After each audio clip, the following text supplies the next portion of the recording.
Have you ever felt that most climbing media only tells stories about what's happening at the pinnacle of the sport, leaving the stories of everyday climbers untold?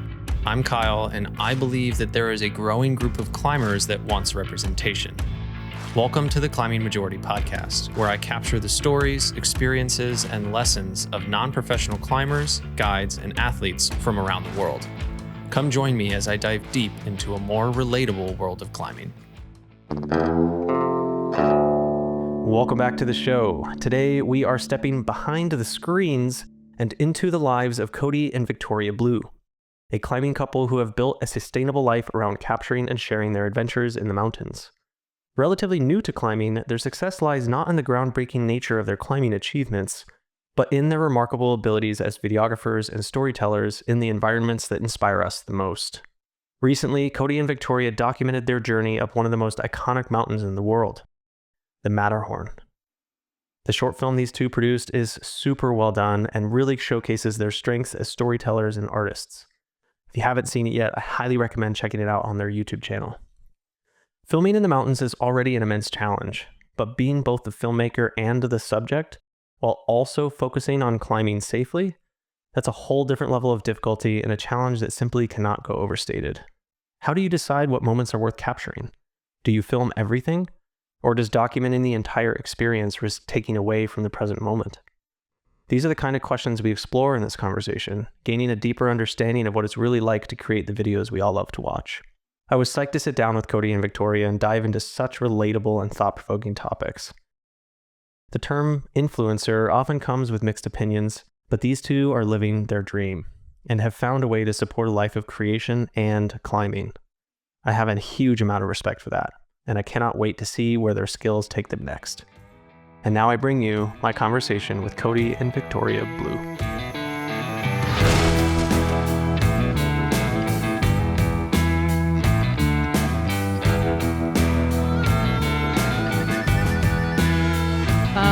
We met at the gym, actually. Not the climbing gym, the weightlifting gym. Yeah. Prior to getting into climbing, we were like both personal trainers, basically. And so we were working at like the same company, but at two separate gyms. But I had like seen her around occasionally and like, she was super fit and good looking. And so I was like, eventually I got to talk to this girl. And yeah, I ended up sending her a DM on Facebook. So I was like too nervous to like, walk up and bother her during her set. But now we're married and all this. Yeah. But I was like, I'm pretty sure you go to the same gym that I go to, like on Facebook. And then we started hanging out, started working out together. And ever since then, we moved to Tahoe together and like got into climbing and all the outdoor stuff together pretty much. We didn't really do a whole lot of outdoor stuff. Like back when we were in Arizona, I was like going to the gym, and prior to that I was skateboarding, Yeah. Well, honestly, we met and then we were dating for 5 months and then we both moved to Tahoe together. And that was 8 years ago. So yeah. Yeah, I was about to ask, like, did it move quickly? Like Hannah and I, like we met, we spent together a year, and then we like immediately started traveling around the world. It was just kind of like pretty quick. That's pretty much when you know, I guess. As cliche as that is, but that's just what happened. Nice. That's awesome.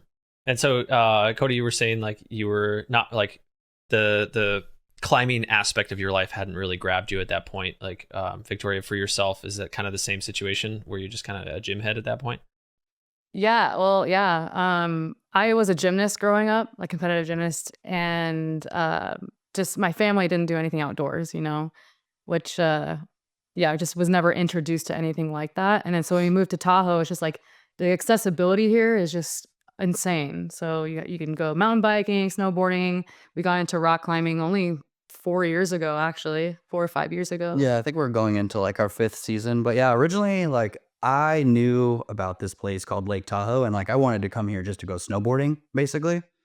And so yeah, I had come up prior to meeting Victoria and like found out how beautiful it was, and like I mostly just wanted to come to go snowboard. So I met this cute girl. 5 months later, I was like, hey, there's this place called Lake Tahoe. Like we should go check it out at least. I figure like worst case, we'll go back home, So we moved out here. We got like a 500 square foot studio, and then like literally just started learning all the outdoor stuff. Somebody introduces you to mountain biking or climbing, and then yeah, it was just like she said, it was so accessible that it's like we're gonna try everything. Yeah, and we kind of tried everything together, so I think that, Yeah. it was just kind of fun that way that we were learning all these things together at the same time. And then we started climbing, and it's like, well, I think this is all I want to do now. Like even now, it's like pretty much winter. The ski resorts are open, and I'm like, damn, I wish like I would rather go climbing. Even though I moved here to go snowboarding, we're like, maybe we can go to Bishop. Was there like a specific catalyst or a moment where you're just like you just said, like, this is what I want to continue doing, like versus everything else? Like, what was that moment? Oh, I don't know. I don't know if there was like a specific moment because like we got into climbing kind of randomly, like with no plans really on going climbing. The first time we ever went climbing was with a friend of ours, and we were like in our trail runners. And I think he just needed a belayer. And so he was like, yeah, you guys, you can climb in your trail runners. Like, that's fine. But so he just wanted somebody to belay him. But after that, we kind of were not really feeling it, to be honest. We're like, I will probably never climb again. You know? I thought it was too slow. Yeah, exactly. Yeah, right. But then she was working at a gym, and one of her employees like was moving to Hawaii, and like gave us this box of like old like vintage climbing gear, but it had like shoes and helmets, and there was It like had a trad rack it had a trad rack that they sold for like $50. Yeah, we were like, we're not going to use this ever. So here, take it for $50. We have no idea what this is. Yeah, we literally had no idea at all. But I started like hopping online and looking into climbing and stuff, and like figured out how to set up a top rope. And that's when we like really got into it, was when we kind of started doing it on our own. And then, I mean, ever since, it's just been like the coolest thing ever. You know, I think for me, probably it's like as soon as we got into multi-pitch climbing, then it's like, okay, this is the coolest thing a human being could possibly do, in my opinion. Like, I don't know. There's just something so rad about being like 400 feet up, you know, on a wall. Mhm. So, Actually, our first multi-pitch climb was a sport climb. It was Big Bad Wolf and Red Rocks. Oh, sick. yeah. Nice. Yeah. That's a classic. Yep. Yeah. Super good. Hell yeah. Yeah, I mean, I definitely resonate with the idea that it's got to be one of the best things a human can do. Yeah. Multi-pitch climbing especially. It's just like, Yeah. it's next level. Yeah. Like when you're standing up at a belay, like I said, you know, 400 or 500 feet off the ground, like every single time I'm just like I should not be up here, you know, like it's wild. You know, you get to see, I mean, in Yosemite or wherever, you get to see like a view, a vantage point that like 99% of people don't get to see. And like, I don't know, that real sense of like adventure, right? Like I said, like I'm not supposed to be up here. And so like that element to me is pretty cool. Yeah. So it sounds like one of my questions was going to be like, what was the driving force behind climbing? Because I think a lot of people, sometimes it's like the technical difficulty, it's the movement, it's like boulderers, for instance, like that's kind of like their drive. So, it seems like you answered that question already. Like the passion for you in climbing is adventure. Is that right? I would say so. Yeah. I mean, we love the technical aspect of, I mean, there's so many disciplines of climbing, but we love the technical aspect of it and like being able to like move and flow into a climb. But the adventure is definitely a huge push for us, especially with our job. I think it lends itself to good stories and, yeah. Yeah. I think, I mean, it's a combination, right? We both come from like a fitness background. And so definitely like the physical aspect of like trying hard and failing over and over and over and like seeing the progress, right? Like the grades are nice because you can measure that progress. But yeah, I mean, that and the adventure, I think those are like top two for me. It's more so the adventure. Like we don't care necessarily to like try and get to 513 or something like that. You know, like if I did, cool, like I would be stoked. But if I have the option between like going and projecting something really hard or going and spending a day on like an adventure, on like something moderate, I would much rather go and do the adventure. So Totally. Yeah. I'm the same way. You had said, you were into snowboarding before. I would say that kind of like has like this a little bit of an adventurous spirit, right? Victoria, like, when was your moment where you kind of like tapped into that adventure side of yourself? You said your parents weren't really into that kind of thing. Like, when did that happen?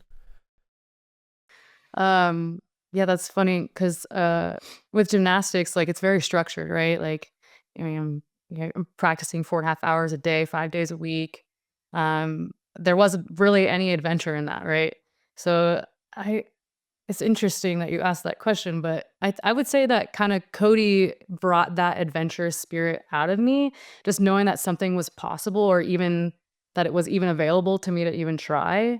Otherwise, I feel like I would have never even known that any of this existed, all this outdoor recreation, all the fun that we get to have outside. So yeah, thanks. Thanks, Cody, for You're welcome. showing me the light. Thanks for like, coming along and being my partner. So And now, Yeah. so what about your partnership, and I guess what about yourself, Victoria? Like, you could have totally been like passenger princess, like I'm just gonna follow up all these climbs and let Mhm. Cody lead and do his thing, and maybe that is what Cody would have wanted. Just like, I love leading, I just want to go out there. Like, I'm happy to bring you out.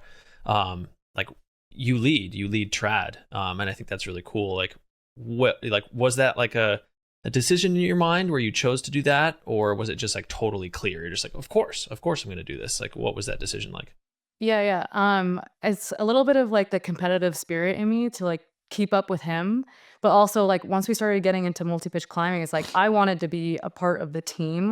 Like I didn't want him to just do everything. I'm just like standing there like not knowing what's going on. Like I wanted to be a part of the whole experience. So I don't know. I love leading. Like leading is just so empowering, especially as a woman. I just feel like I mean, I don't know. I just feel like any woman can do it. It's just totally mental. But also like having him by my side, encouraging me, like telling me that like I can actually do these things definitely helps. But yeah, no, I think the main answer to that is like I just want to be a part of the team, carry my yeah. weight. To be fair, she's a crusher. Like I'm sure you find when you're out with your partner and he leads something and you're like, dude, I can't believe you led that. Like that happens almost every time she climbs a pitch. I'm like, I cannot believe you just led that. Like I would not lead this pitch. To be fair though, every time he leads, I'm like, oh my God, I can't believe you led that. Yeah. we always get up to the blade and I'm like, holy shit, I can't believe you led that. You're like, nice lead, dude. Nice lead. Yeah, it's like it's always that. I don't know. Maybe it's just different on top rope. You're not so like locked in and Totally. focused. But Totally. I'm just like, damn. And for people who don't know, you're 5'1". 5'1", but I don't.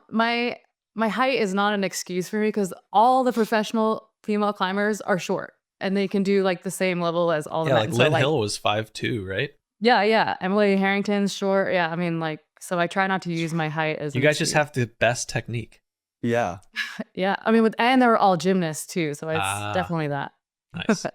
Do you guys like lean into each other's strengths? Like, is one person really good at like a certain size of crack, or is one person better at stemming versus slab climbing? Like, do you guys pick particular pitches based on your strengths? I always let Cody lead the run out pitches. I hate run out. Got it. And I try to force Victoria to lead all the wide pitches The wide pitches. because I'm like, you can fit into them better than me. Like you should at least try it, and then if you can't do it, I'll give it a go. But So we're I try talking to like- convince her. like a 6+, like a six crack. Like, you're talking really wide. Yeah. I'm like, you can just chimney it. I hate it though. It's the worst. But no, I do think like if I'm honest, I think she's the better like off width climber for sure. So Okay. you don't. I mean, I mean, I don't know. I got a long ways to go, but I don't Yeah. know. Whenever it's a wide pitch, I'm like, oh, you can lead this one if you want to. yeah, but I would say like Cody's strength is problem solving. He's really very creative and can kind of just get us out of any situation. So I definitely lean on him for that aspect. But yeah, as far as technique goes, I mean, you can do everything that I do. Yeah. Like we're very evenly matched. Like there's maybe been one or two climbs where like she has been able to send and I haven't, and I have been able to send and she hasn't. But literally probably only two that I can think of currently. So like it's always like as soon as she sends, it's like I'll send on the next go, or vice versa. So we're like super well matched, which is fun because like Yeah, we're for sure. stoked. Mhm. Like we're stoked to go climb the same things. We're at the same limit. Yeah, and we're each other's like main partner. So like I think the struggle right now for us because I'm injured. He's been having a hard time finding a belayer or anyone to climb with. which like I feel for all the people who don't have like their main belayer with them at all times. Like it must be so hard to find people to climb with. For sure. I came to that realization recently too. Like Hannah is for sure just like my go-to belay partner. And I've luckily been able to build like a decent community through my Instagram and have people like visiting Vegas because it's kind of like a place to visit. But it is hard. I think in general, it is hard to find partners. And I think it's also hard to find partners that like you really vibe with and you really connect with, right? Like that's part of the whole climbing experience is like sharing that moment with somebody that you're just so connected with already. And like sure, like establishing that with new people is fun, but I would say in general it's a little bit of a hit and miss. You don't really know how it's going to go, and you know, maybe you know their risk tolerance is different than yours, or the way they experience the mountains is different than yours. And so just sharing that with somebody that you really click with is like really, it's hard to go overstated. It's like really, really important. Yeah, it's hard to find. I mean, at least for me, like, I mean, you know, I climb with Victoria, and that's pretty much the only person I climb with. But on the rare occasion that I do go climb with somebody else, I feel that like trust factor too of like, do I trust this person, right? Like most of the time I'm climbing with somebody that's a crusher, you know, that's climbs way harder than I do, but like sometimes that comes with them like being cool belaying off of one piece, or like, you know, something that I'm just like, oh, that's like, at least her and I, like, we have learned everything together, like from the ground up. And so like we're totally on the same page. Like there's no question about our anchors or belay techniques or anything like that. So yeah, I couldn't imagine like changing partners every week. It's like, oh, like is this the guy that messes up, you know, or Totally. something? Yeah. You're like, hey, you're gonna use ATC or Gree? He's like, oh, I was thinking about hip belaying. Yeah, right. Like, you're like, I don't know, man. You know, like, I for sure will. I always talk about like anchors before. I'm like, all right, I'm using a quad. You know, like, you know, this is what we're gonna do. You know, right. Just to make sure we're on the same page, because you don't want any surprises. Yeah. I like that. I like a more safety focused partner. You know, if everybody could be like that, that would be great. All right. Well, so like moving this kind of trajectory forward, like, you know, you first get into climbing, it's mostly single pitch stuff. You started getting into multi-pitch. Like, when did the transfer happen towards like mountaineering? Like, you know, not everybody crosses that threshold. Not everybody wants to take on that objective hazard. Not everybody wants to approach for, you know, 4 miles into the Eastern Sierra. Like, you know, what was that mental choice? Like, why did you guys go down that road? We were super into backpacking before we got into climbing. And then we realized backpacking is kind of boring because you just hike in and you're just like at camp for the rest of the day. And you're like, well, the what long else approach to nowhere. Yeah, exactly. So we're like, okay, well, how can we make this like more exciting, like this whole thing? And then we're like, oh, there's this thing called like Alpine climbing where you can just like camp out there and then go climb the next day and then camp again and climb whatever we want out there. So I think that was like kind of our introduction into all of that. Mountaineering though, it's a different. Yeah. It's I mean, I'm sure we'll get into this with some of the other stuff we talk about. But like like your initial, I saw you guys tried East Buttress of Whitney, right? Or was it the East Face? Yep. Yeah, so we climbed the East Buttress on Whitney. Mm-hmm. I was like one of the first ones. I think the first Alpine climb we ever did was Matterhorn Peak. So Matterhorn Hoover Peak Wilderness. in the Hoover Wilderness, yeah. It's like a 5-6, which is funny. I think that's like kind of a cool story. Is like the first Alpine climb we ever did was Matterhorn Peak. But yeah, it was like kind of a chossy 5-6. We had been there before, so like we climbed it the Mountaineers way, you know, like up the East Couloir. Yeah, like up the Couloir basically to the top. And so that was like probably our first like mountaineering trip at all. That was like the first time we ever like planned on summiting a mountain, you know, out in the backcountry. And so I think naturally that led itself to like, once we got into climbing, we're like, oh, maybe there's like a route that goes up, you know, that same peak, because we were familiar with it and we had been there before. And yeah, so there's like a little 5-6. I don't even remember how many pitches. It's like 11 pitches, I think. Yeah. It was like pretty chill. And that was like our first intro to like Alpine climbing. So not a steep learning curve. You kind of just like meshed your backpacking and your climbing skills together and just like had a nice time. Yeah, and I think like with Alpine climbing, it comes like with trying to figure out how to stay light, you know. And so the more trips that we did, we figured that out. But it wasn't like a I mean, like so it was. I mean, you're combining backpacking and climbing, right? I guess like the hard things are the obvious things, right? Like finding the start of the route, because these climbs are like, I mean, that one in particular is like, it probably never gets climbed, like not very often, not like something like the Incredible Hulk or something. So even just finding the start is like kind of difficult. But I mean, otherwise we tried to just approach it as like, it's just another multi-pitch, like, multi-pitch trad climb basically. With some loose rock every once in a while. Yeah, a little bit of flavor. A little spice in there. Yeah. yeah, Just got I to mean- test all your holds. Yeah. Totally. Yeah. So like those little things, but I mean, by that point, we had a numerous, trad multi pitches under our belts. We knew like what to look out for and how to not kill yourself, basically. So, yeah. Not to say that we were completely confident though going in. We're like, okay, we know what we're doing. Like, let's just like take one step at a time. I mean, there's definitely an element of just throwing yourself at it and knowing that, like you said, you can problem solve and manage the risk along the way. And, that's part of the adventure, right? I think you can't have adventure without some element of unknown. Yeah, for sure. You got to throw yourself at it a little bit. Did you guys have any mentors, like key mentors during your climbing, or was it totally just like feeding off of each other's knowledge and growth?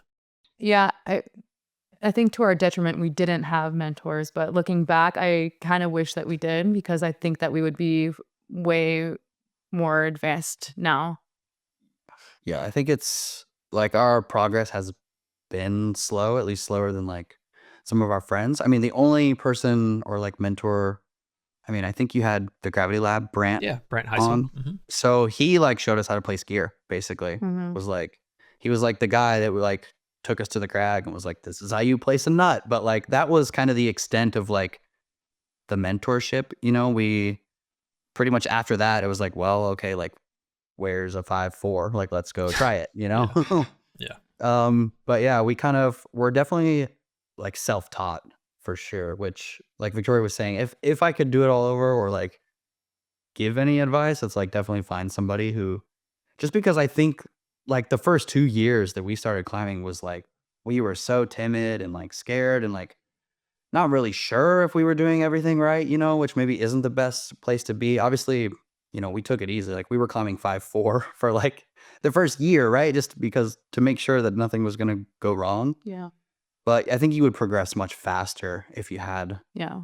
if somebody could take you under their wing. Yeah, I think we were able to see it firsthand because we were in Yosemite this past October, and our friend Kaylee didn't even know what a cam was.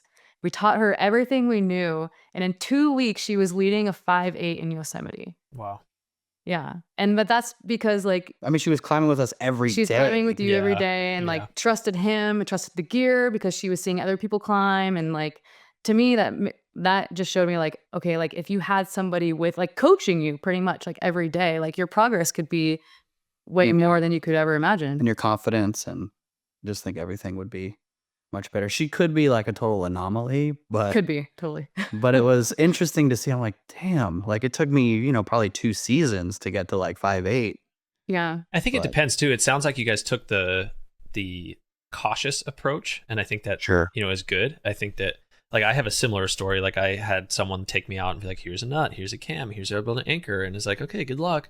And like that's pretty much that was my mentorship, and I was the person who was out there ready to lead, so I just went around and found people to climb with me. And so like I think one of my first trad climbs was Who Done It on Talkeets. It's a 5.9, like an old school 5.9. Whoa. And so like I threw myself at it, and I like took whips, like just Wow. falling on gear. I remember I was like getting lowered off the top of a cliff on the the thing you clip on the ATC that the carabiner attaches to, and you hang off your harness, like that little plastic wrapped wire. Yeah. The little wire. I was hanging off of that wire Oh no. for gosh. for like a top belay essentially over a cliff, and my buddy was just like all of a sudden just like, Kyle, I think you need to like attach yourself to the wall and get up here, like don't fall. I'm like, it sounds bad. He's like, just get up here.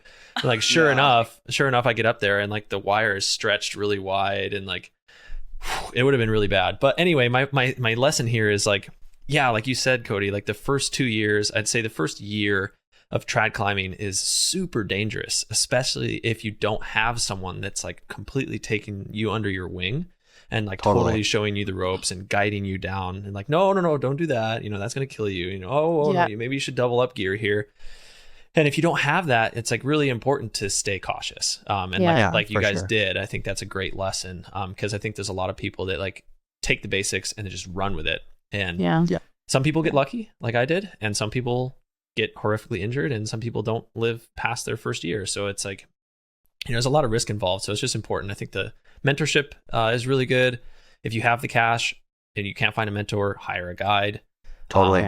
Or if you're like Tanner, just DM the route developers of an area and tell them your carrier packs up to the wall. Yep. I thought that was a funny story. That's just very much Tanner. That was funny. Randy, I was like, hell yeah, you can carry my stuff. So funny. Yeah. There's definitely ways to find people that will teach you for sure. And the answer, I think the answer is not going on Facebook groups and just being like, somebody mentor me. It's like, come on, guys. Yeah. I see that a lot on the Vegas group. I'm just like, oh, come on, guys. Like, you can do better than that. Like, at least offer them a pack of beer or something. That's at least something. Yeah. But what are your thoughts on, like, I'm curious, just like teaching yourself to go climbing? I don't think there's anything wrong with it. It's interesting. It's like, you can do it for sure. Like, I mean, I'm here. I think right, and that's kind of where I'm at. Is like, so we're two people who both have done it. I think it's possible. I just think I would say it is the more risky way to go about it in general. Sure. I think it's just an easy blanket thing to say. I would say that the safer path is to go down the mentorship route. And I would say, just like you said, like the accelerated path is to go down the mentorship route. Like if you like wake up one day and you're like, I want to be a pro climber. You know, like I want to climb 515, or I want to try, you know, I want to climb Cloud Tower next year. Like, you're going to need to go find a mentor, and you need to go down that accelerated path. Yeah, but definitely. If like, you know, you're more into the adventure, you're kind of like, you enjoy the process of self-learning, and you enjoy the process of that exploration and like teaching yourself and sharing that knowledge with others, then I don't think there's anything wrong with it. I just think understand that you are going down a little bit more of a risky path, and just like pump the brakes sometimes, and just like take every time you're in a decision, like take the safer decision. Yeah, definitely. Yeah, I agree. Yeah, I agree. Because we're in like a unique position with the social media thing, where like, I mean, almost without fail, like no matter what we post, somebody is always telling us that like we have a responsibility to like make sure that people don't die. Like, it could be something as simple as like, you know, I ran it out 25 feet, and somebody will maybe comment like, oh, you shouldn't be doing that because people are going to watch this and think that they should go run it out 25 feet or whatever. And so like, on the topic of whether or not you should teach yourself, it's like, you know, I did it, you did it. I would say don't in general, for somebody listening, and if you're trying to teach yourself, I wouldn't like, I don't know, like for instance, I posted a video of me simul Grigri rapping, and of course that's got a lot of heat. Like, everyone's like, don't do this, it's super dangerous. And like, yes, I agree, but there's ways to do it safely. But if you're somebody who's learning how to climb, and you see someone simul Grigri rap, and then you just go out and try it for your first time, that's not learning. That's just, you know, looking at somebody and copying it, thinking you know what you're doing. So it's like, you know, if you see a concept on the internet that you are like, oh, that's interesting, I want to try to do that, maybe go research it a little bit. See, you know, plenty of guides are out there teaching tons of information. I mean, there's guides teaching people how to simul rap. Like, I mean, Alpine to the Max is one of them. Max Lurie, he's like a great resource. Cody Bradford unfortunately passed, and he was a great resource. Like, there's so much resource out there. And I think that the main thing that is hard on Instagram with climbing content is if you're specifically posting like anchors or like safety instructions and you're not a guide. I think that's where it gets a little gray, because for one, you're not a guide. And so you're technically not qualified to be sharing that information with the public. And two, you're also stealing content from the guides themselves, who should be getting that traffic in the first place, right? At least that's how I see it. I don't know. That's like for me personally. Like I try not to do like instructional videos on anchors and stuff like that, just because Sure. I'm just like, for one, that's not my channel. I'm like more just climbing experience. I'm like, you know, I want to show you the moves. I'll show you placing trad, but I'm not like, this is how you do it, or, you know, this is how you build an anchor. I've kind of like moved away from that. Yeah. But I don't think there's anything wrong with it. You know, I think if anything, if you post like something about an anchor, like you just put a disclaimer, like I am not a guide. You know, if you're seek totally. professional advice, and then you're covered, and it doesn't matter. I hate to say it, but some of our like good Instagram, you know, high performing Instagram has been literally just me building an anchor. But I'm not saying like, it's never like this is how you should build an anchor. It's like, I'm at the top of a pitch and I'm going to build an anchor. What do you guys think about it? Yeah, it just like opens up the conversation of like, what do you guys think about this anchor? Yeah, and there's nothing wrong with that. And anchors are controversial, period. You could build a bomber 3-piece, like perfect textbook anchor, and it's controversial still. Oh, yeah. Yeah. And Instagram loves controversy, so. Yes, it does. Well, we can dive down that road later. Yeah.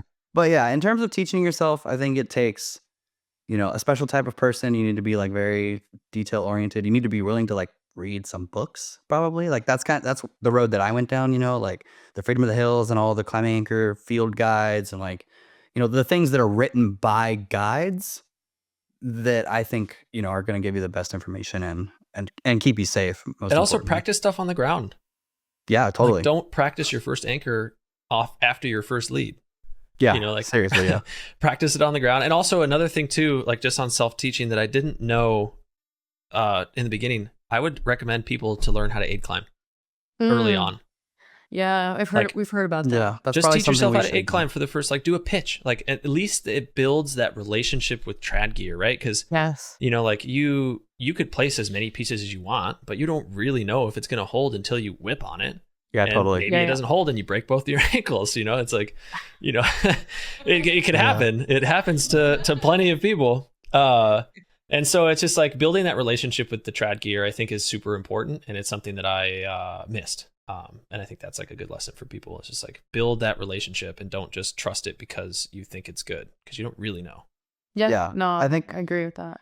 Yeah, we were probably polar opposite, right? Like we were climbing the easiest things ever that like you definitely aren't going to fall. And like, instead of blindly trusting the gear, I was mostly like not trusting it at all. Just free soloing. Even though like knowing, right? Like I had read the books and I had like, you know, Brant had showed us how to place gear and like I was fairly confident that I was doing it right, but there was still that like, well, maybe it's not right, you know? I would still argue that is the safest way to climb. And I know this is one of the topics I'm going to dive into, but I guess we're already here, is that I think the safest way to trad climb is to never fall, personally. That's been something we've been reevaluating. Yeah, recently. we have. Yeah. Well, it's a funny. I was actually thinking about this before we talked to you. I was wondering if whether or not we were going to talk about this, but like the line between like, okay, I want to take the fall because I want to get used to falling and I want to get better at trusting my gear, and I want to like if I'm gonna push it, then like I'm gonna need to fall sometimes. So it's like walking that line of like, you know, like don't be a pussy, the gear is good, like take the whip, or also like questioning like is it good and am I going to hit the ground, you know? I think go ahead, Victoria. I was just going to say we've had this conversation recently because of my ankle injury. I just fell in the Alpine, basically, hurt my ankle. But I think there is a time and a place to fall. And because I feel like falling is what helps you grow. Like you're pushing yourself, you're pushing the grades, you're doing a move that you didn't think was possible, and now like you're trying it and whatever. I think falling is okay. But if like there's a ledge below you and you're like, okay, I cannot fall here, so this is just like not the time or whatever. It's just like you're constantly evaluating when is it appropriate. But I think like I think it's okay to fall on trad, and I don't mind it. Yeah, I mean, To me, I feel like, so would you agree with the statement that falling is the situation in climbing where you get hurt? I mean, other than a freak accident of rockfall. Yeah, totally. I mean, I think that's like pretty much not the only, you know, but that's the main way you're going to get hurt is by taking falls for sure. Yeah. So with that information in mind, to me, I feel like if I'm able to climb, like I've developed a really good relationship with my ability and my connection to the wall, right? I know how close I am to coming off. And like that threshold is very obvious to me. Like I'll use pitch 6 of Cloud Tower as an example. It's like an 11C corner crack. And like I'm climbing up this thing, like I'm able to rest. I'm able to pull moves where I'm like, okay, I could pop off here. But then I got to the point right before the crux where I'm pumped. I'm really pumped. And I'm placing a cam. And I can like barely pull the triggers to open the cam. Mm-hmm. And so I put the cam in, I'm able to push it in, and I take on that thing. Like, I'm not like in that kind of situation. I'm not like, I'm so at the threshold of coming off. Like the difference between me trying a little bit harder and like desperately like thrutching up this thing and then like my foot slipping or like my fingers opening and then putting a little bit more pressure on that cam than I would have if I just took, to me is not worth it, because I'm already so close to falling anyway. In my mind, I'm already falling. But instead of just like whipping, I'm just going to control the situation, put a cam in, take, shake out, and then I rested, and then I climbed it and I sent it. And it's like, yeah, I didn't get the onsite, but am I going to come back and try it again? And like maybe with the knowledge of like where the gear is and like my abilities have gotten better, like maybe when I get to that same spot, I'm not as pumped anymore and I can push a little bit harder. So for me, like I want to try to climb the rest of my life. I've already injured myself pretty traumatically. Sure. And I can't really afford something like that again, financially, emotionally, physically. And so for me, like the difference between, like you said, Cody, kind of like that narrative of like, don't be a pussy and just send it. It's like, why? You know, why? Right. When I can just put a cam in and rest and take, shake myself out, gather my nerves again, like get comfortable again, and then send the rest of the pitch clean or send it with that calm energy and that more controlled energy. And maybe I have to climb up 10 more feet and put another cam in, then I'm okay with that. For me, it's more about like the experience of getting to the top and then coming back to that climb later and like reestablishing that relationship and trying harder. But to me, like I personally feel like the narrative of just like, if you're not falling, then you're not climbing at your limit and you're not going to progress. It's like, okay, maybe, but what kind of climber are you trying to be? Are you trying to be Tommy Caldwell? Are you trying to be someone that's pushing the limits of the sport? Like I would say 95% of the majority, the people that are listening to this, are not in that boat and don't need to put themselves in that risk. So that's how I feel about it. I like that, because like, what is sending anyways? Like why do we feel like we have to send something? Like it's okay to take, like whatever, who cares? Yeah. Who cares? Like no one's judging you. Like you don't have a panel of judges below you, like giving you a score on your climb. Like, yeah, no, I like that mindset actually. That's actually a good outlook on it.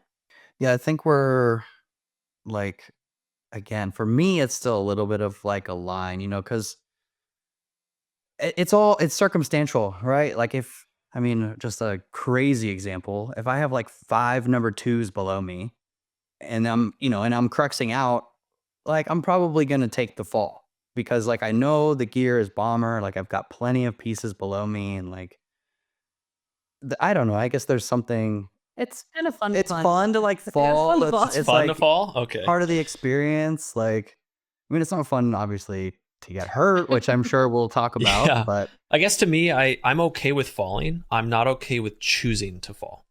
I think that's okay. I see what you're saying. I see. Yeah. I'm not going to purposely let go of the wall and fall. I'm okay with putting myself in a situation where, okay, I'm going to try to execute this move. And if I blow it and I fall, I'm okay. And I know I'm good because I've made the, protection to make myself good.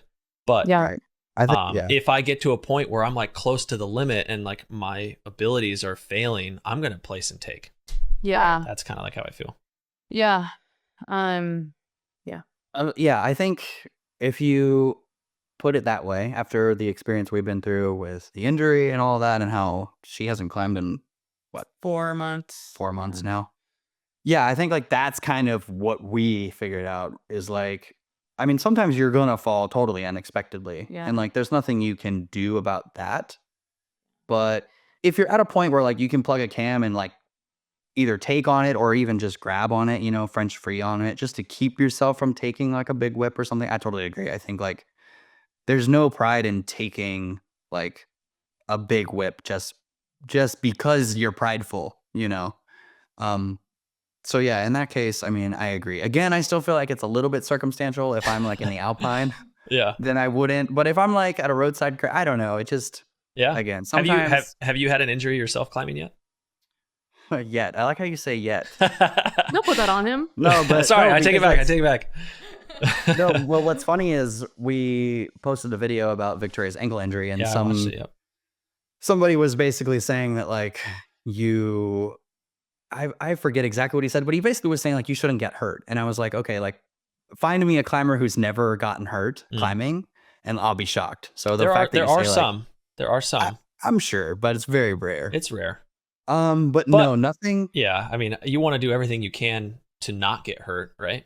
Totally. And I think choosing to fall is increasing your chances of injury substantially.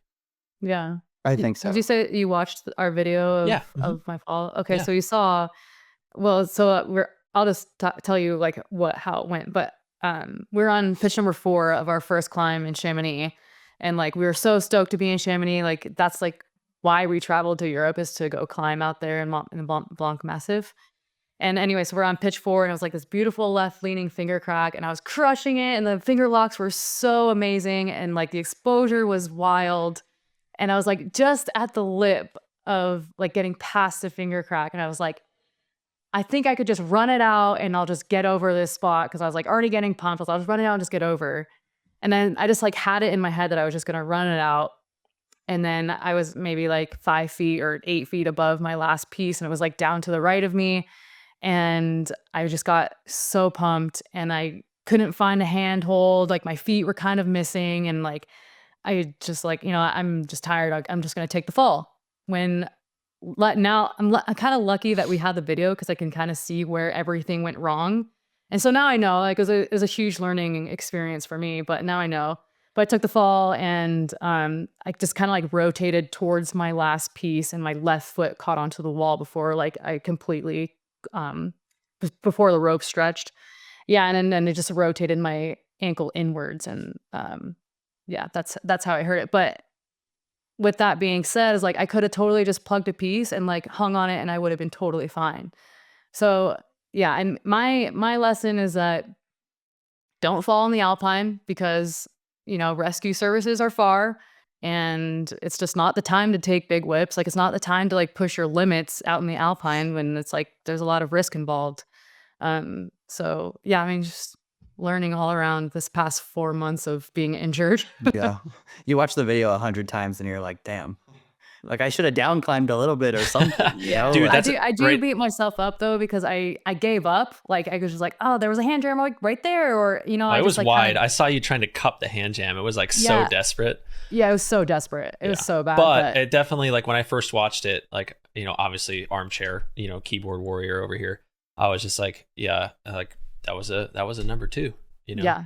right. No, It's like like you were saying, it's one of those things where you're like so pumped out. It's like, can I even grab the piece off my harness? And that's where I was getting to the point. It's like, okay, well, down climb a move or two, like, or something to make the minimize the fall. less. And so that's honestly like, it's a really great point. I think that like that was a lesson I learned as well, is like when I took my fall, down climbing didn't even think, like it wasn't even something I thought of. It wasn't like, okay, let me down climb a little bit and then maybe I can take on the piece, or down climb a little bit and I can like, take a smaller whip. I was just like, let go, I'll be fine. I gotta trust my gear. I gotta be a better climber.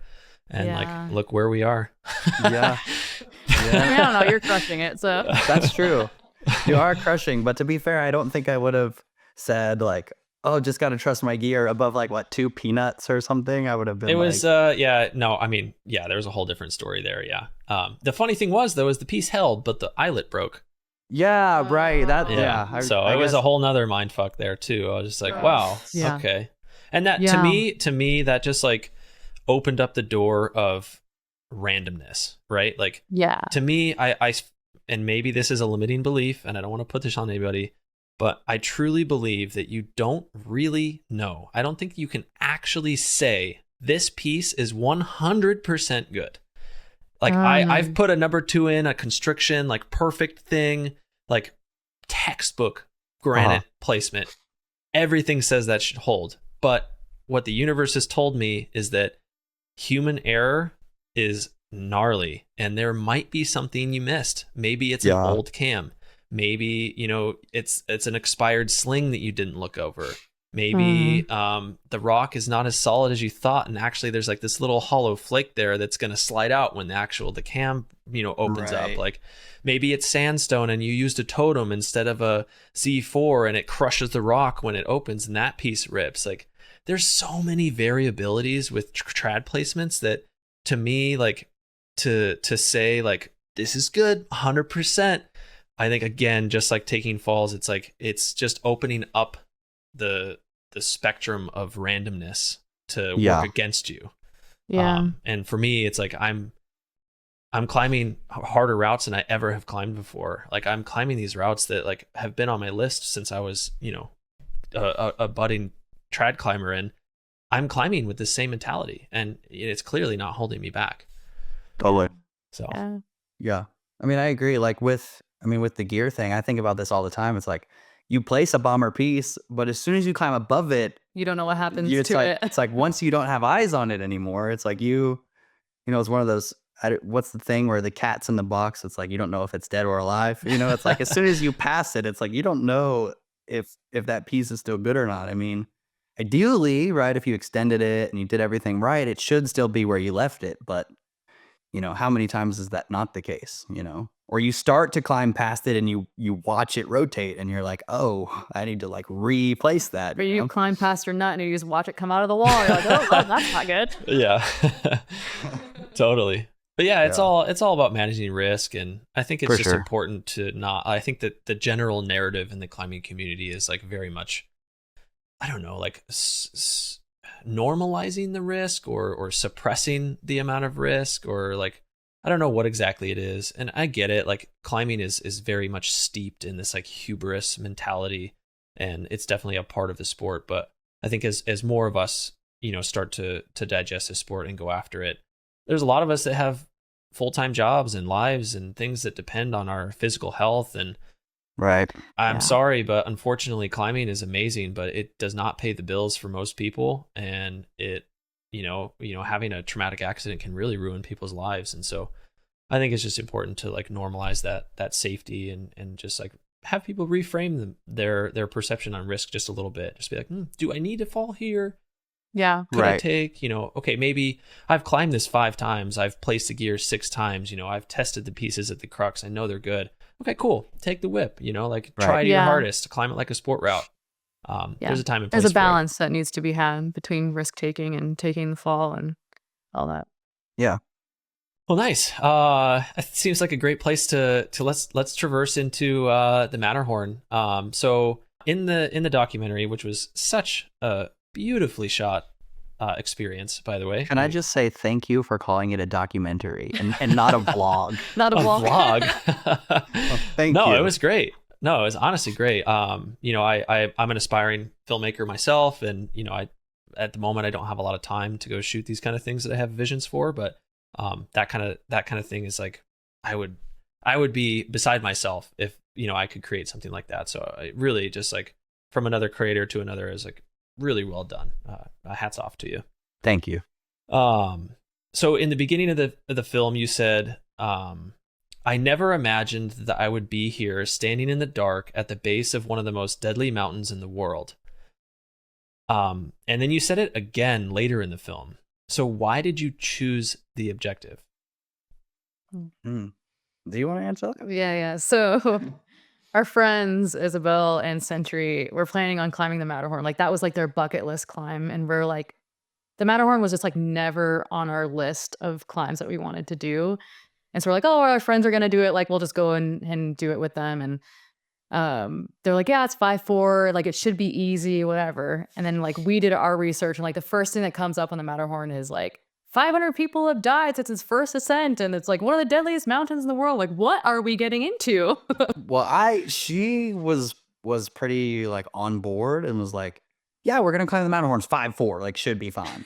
And like I started looking into it, and I'm just like, we honestly could die. Like everybody here is crazy. Like you're crazy, our friends are crazy. Like nobody realizes that like people get killed on this mountain, like all like 4 people or 5 people a year. You know, like imagine if you went out to a trad climb and they were like, oh, 5 people die on this climb every year. You'd be like, what? Like, I'm not gonna climb that, you know? So yeah, it was, I don't know, it just kind of happened. I never really wanted to do it. Even up to like the day before, I still was like, Yeah. I don't know. Again, we kind of touched on this, but like the mountaineering aspect has never really been like a big appeal. Like I'd much rather be on like a vertical face, you know? Mhm. Um, Yeah, but the push to do the Matterhorn was probably our friends, and doing research on the Matterhorn and it being like the most iconic mountain in the world. We're like, okay, we can make a film about this. Like we can make a film just about the Matterhorn because it's so amazing. So Yeah. that's kind of where it led. Would you say your passion for this objective was mostly driven for the film or as a climber? I mean, for sure as a climber, like I Yeah, mean, I mean, the mountain itself, like, it's so aesthetic. So we're like, we have to get on this thing. Like, it's so beautiful. yeah, I mean, besides Everest or I don't, maybe K2, like what's the one mountain that like my mom is gonna know about, you know? It's like the Matterhorn, you know, it's either Everest or the Matterhorn. So like I just think like the iconic status of it and like the history of it, which is pretty wild. Um, yeah, I mean, it's a very appealing mountain. I was very much team like, I don't think we can do this. Because I mean, it just seemed like really gnarly, you know? Victoria, were you more gung ho about this objective? Um, yeah, I live my life pretty carefree, but that's why we're married because he keeps me in check. Fair It's a enough. good balance. Yeah, but yeah, I mean, definitely a climbing objective for sure. Like because of what we do, I mean, like making films is our job. And so it's always like, what do we want to go climb that's also going to be a cool film, you know? And the fact that we were going to be in Europe, we were going to be in Switzerland, and like everything just kind of lined up and we had friends that were going, you know, we weren't necessarily doing it by ourselves.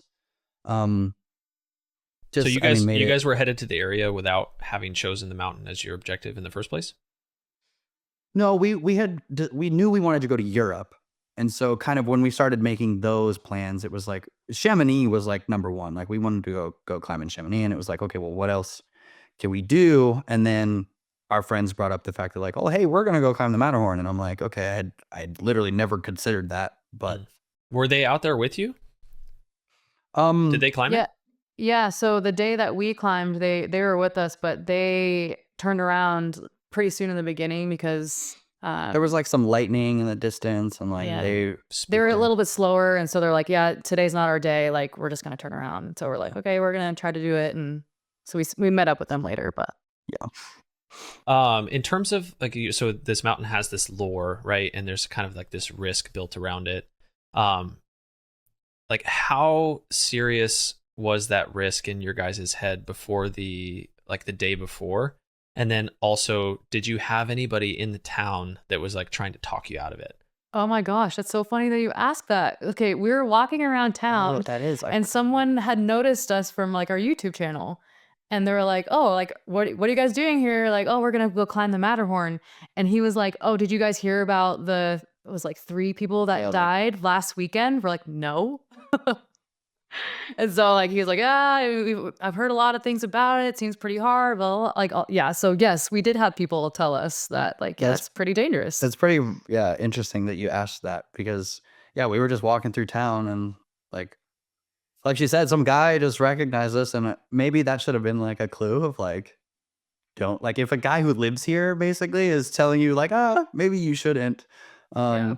But I don't know. I mean, we were, I think we said this in the film too. Like we were never really like, we got to get to the top, you know? So I was always like, I'll bail after the first 10 minutes if I think like something bad is going to happen. And so we had that mindset the whole way. Like every 30 minutes we were checking in, you know, like, hey, like, do you want to turn around? How are you feeling? You feeling good? Like all that stuff. But Yeah. I'm sorry, what was the first part of your question you asked? The risk in your head, like how, like, I guess, was it bad enough to the point where you guys were like, I don't know if we even want to do this? Like how what was the vision in your head of like what it was going to be like? Like, was it just like this terrible, risky thing that you were trying to go after? Like, what was the mental picture that you guys were painting in your head? No, I mean, People say no. Cody's I'll like, I say was you- fucking You answered. scared, man. Yeah, so that again, like I mean, I felt like I was taking crazy pills because all of my friends were like, "Oh, we got this." But meanwhile, some guy had like literally just died, and we're in the hut, like we're about to go climb it the next day, literally watching videos on YouTube of like other people who have climbed it, just trying to get that last minute beta. And I'm like, okay, I'm over here taking crazy pills, like I'm scared, like I'm ready to bail, basically, but they're all teaming up on me. No, we got this. well, what about We'll the be climb did you fine." think was like not? I just thought we were like in a little over our heads because like we're not really mountaineers. You know, this is like full on like crampons, ice axe, like yeah. mountaineering boots. Like I had never climbed in mountaineering boots before. That's a you know? thing. Honestly, like for anybody listening, climbing in mountaineering boots is a thing. It's a stiff Yeah, boot. There's no flexion. You like so detached from the rock. It's Totally, like you Yeah, can't super feel the rock scary. at all. Yeah. Yes. Yeah. Yeah. I guess this was like our first mountaineering experience. So like if we had like more experience prior, I think we might have been a little bit more confident. Yeah, I mean it's like a proper mountain. You know, there's 150 people are trying to do it every day, and like, you know, there's a line of headlamps in the morning. Like it definitely has, you know, Everest vibes. It's not Everest, but it's like there's that ominous like kind of sketch factor to it that you don't really get at like, you know, a mountain in the Sierra or something. That's, Yeah. you know, it's way more intense for sure. Yeah, and I would say like that whole trip to Zermatt and the Matterhorn and you can see it in the film too, but it was kind of surrounded by death. Like that was kind of the story of that whole It happened the day experience before for you us. guys went up, right? Yeah. Like, so in the town of Zermatt, there's the cemetery of all the climbers that have died in the mountains around Zermatt. So like that was in our heads. And then we hiked up to the hut the night before, and a guide and his client had died that same day. So we're like, okay, like, so that was like just fresh in our head that like, okay, like people are actually dying here, like doing this thing that we want to do. Like this is a real possibility. Like, and a lot of times we go out into the mountains, we don't even think that like death is a possibility. So like the Matterhorn was definitely an eye-opening experience for us. Like, okay, like this actually happens. Like this could happen. Yeah. On the note of, you had said like a line of headlamps and all the people, like I would say a lot of the allure, at least for myself in the mountains, is being alone. Totally. Even as a trad climber, like if I'm at a climb with like two other parties on the route, I'm just like, do I even want to do it? And so like, what was that like? Did that kind of like steal from the experience? How did that shape the experience as a climber? We're on the same page as you. We love just like being in that remote area with nobody around. So it was like a different experience, but I would also say it was kind of cool because everyone from all around the world is there. So you're like talking to different types of climbers and building relationships with different people. So that was cool, but like trying to climb a mountain at the same time as everybody else, yeah, that was not really fun for sure. Yeah, I mean, it makes it like a totally different. I mean, it just adds a whole nother element, right? Like, unfortunately, I didn't get this on camera, but somebody dropped like, you know, a beach ball sized rock like over our heads, and it's you know, it's because there's just so many people, and the mountain's kind of a choss pile, anyways, and so we're like ducking underneath this cliff, man. Like 10 other people, Yeah, like and we're we're all all- like ducking. Yeah, and we just have like rocks flying over our heads, and like so that aspect is like obviously makes it way more intense, and like you're a little bit more at the mercy of like a bunch of people that you don't know about, and like a bunch of, you know, people who don't climb mountains at all that just paid a bunch of money to a guide to like drag them up, you know, And all the guides get to go first, right? Right. Yeah. So we can definitely get into like all the logistics and everything if you want to talk about that, but yeah, like the other people, it definitely adds a little bit more to like the intensity and the danger and like just, the whole thing. You're part of the reason that like, spoiler alert, that we didn't summit is because like, we're stuck behind other people for like an hour that are just moving way too slow, but like, going off route or whatever is not really an option. And so, we also don't know where we're going. And so you don't want to be that guy that's like, hey, can I pass? And then you're slowing everybody down. So you're kind of dealing with that, that human factor a little bit more. But that's the reality of like wanting to climb these really iconic mountains is like, There's people. They're all going to be like that. Yeah.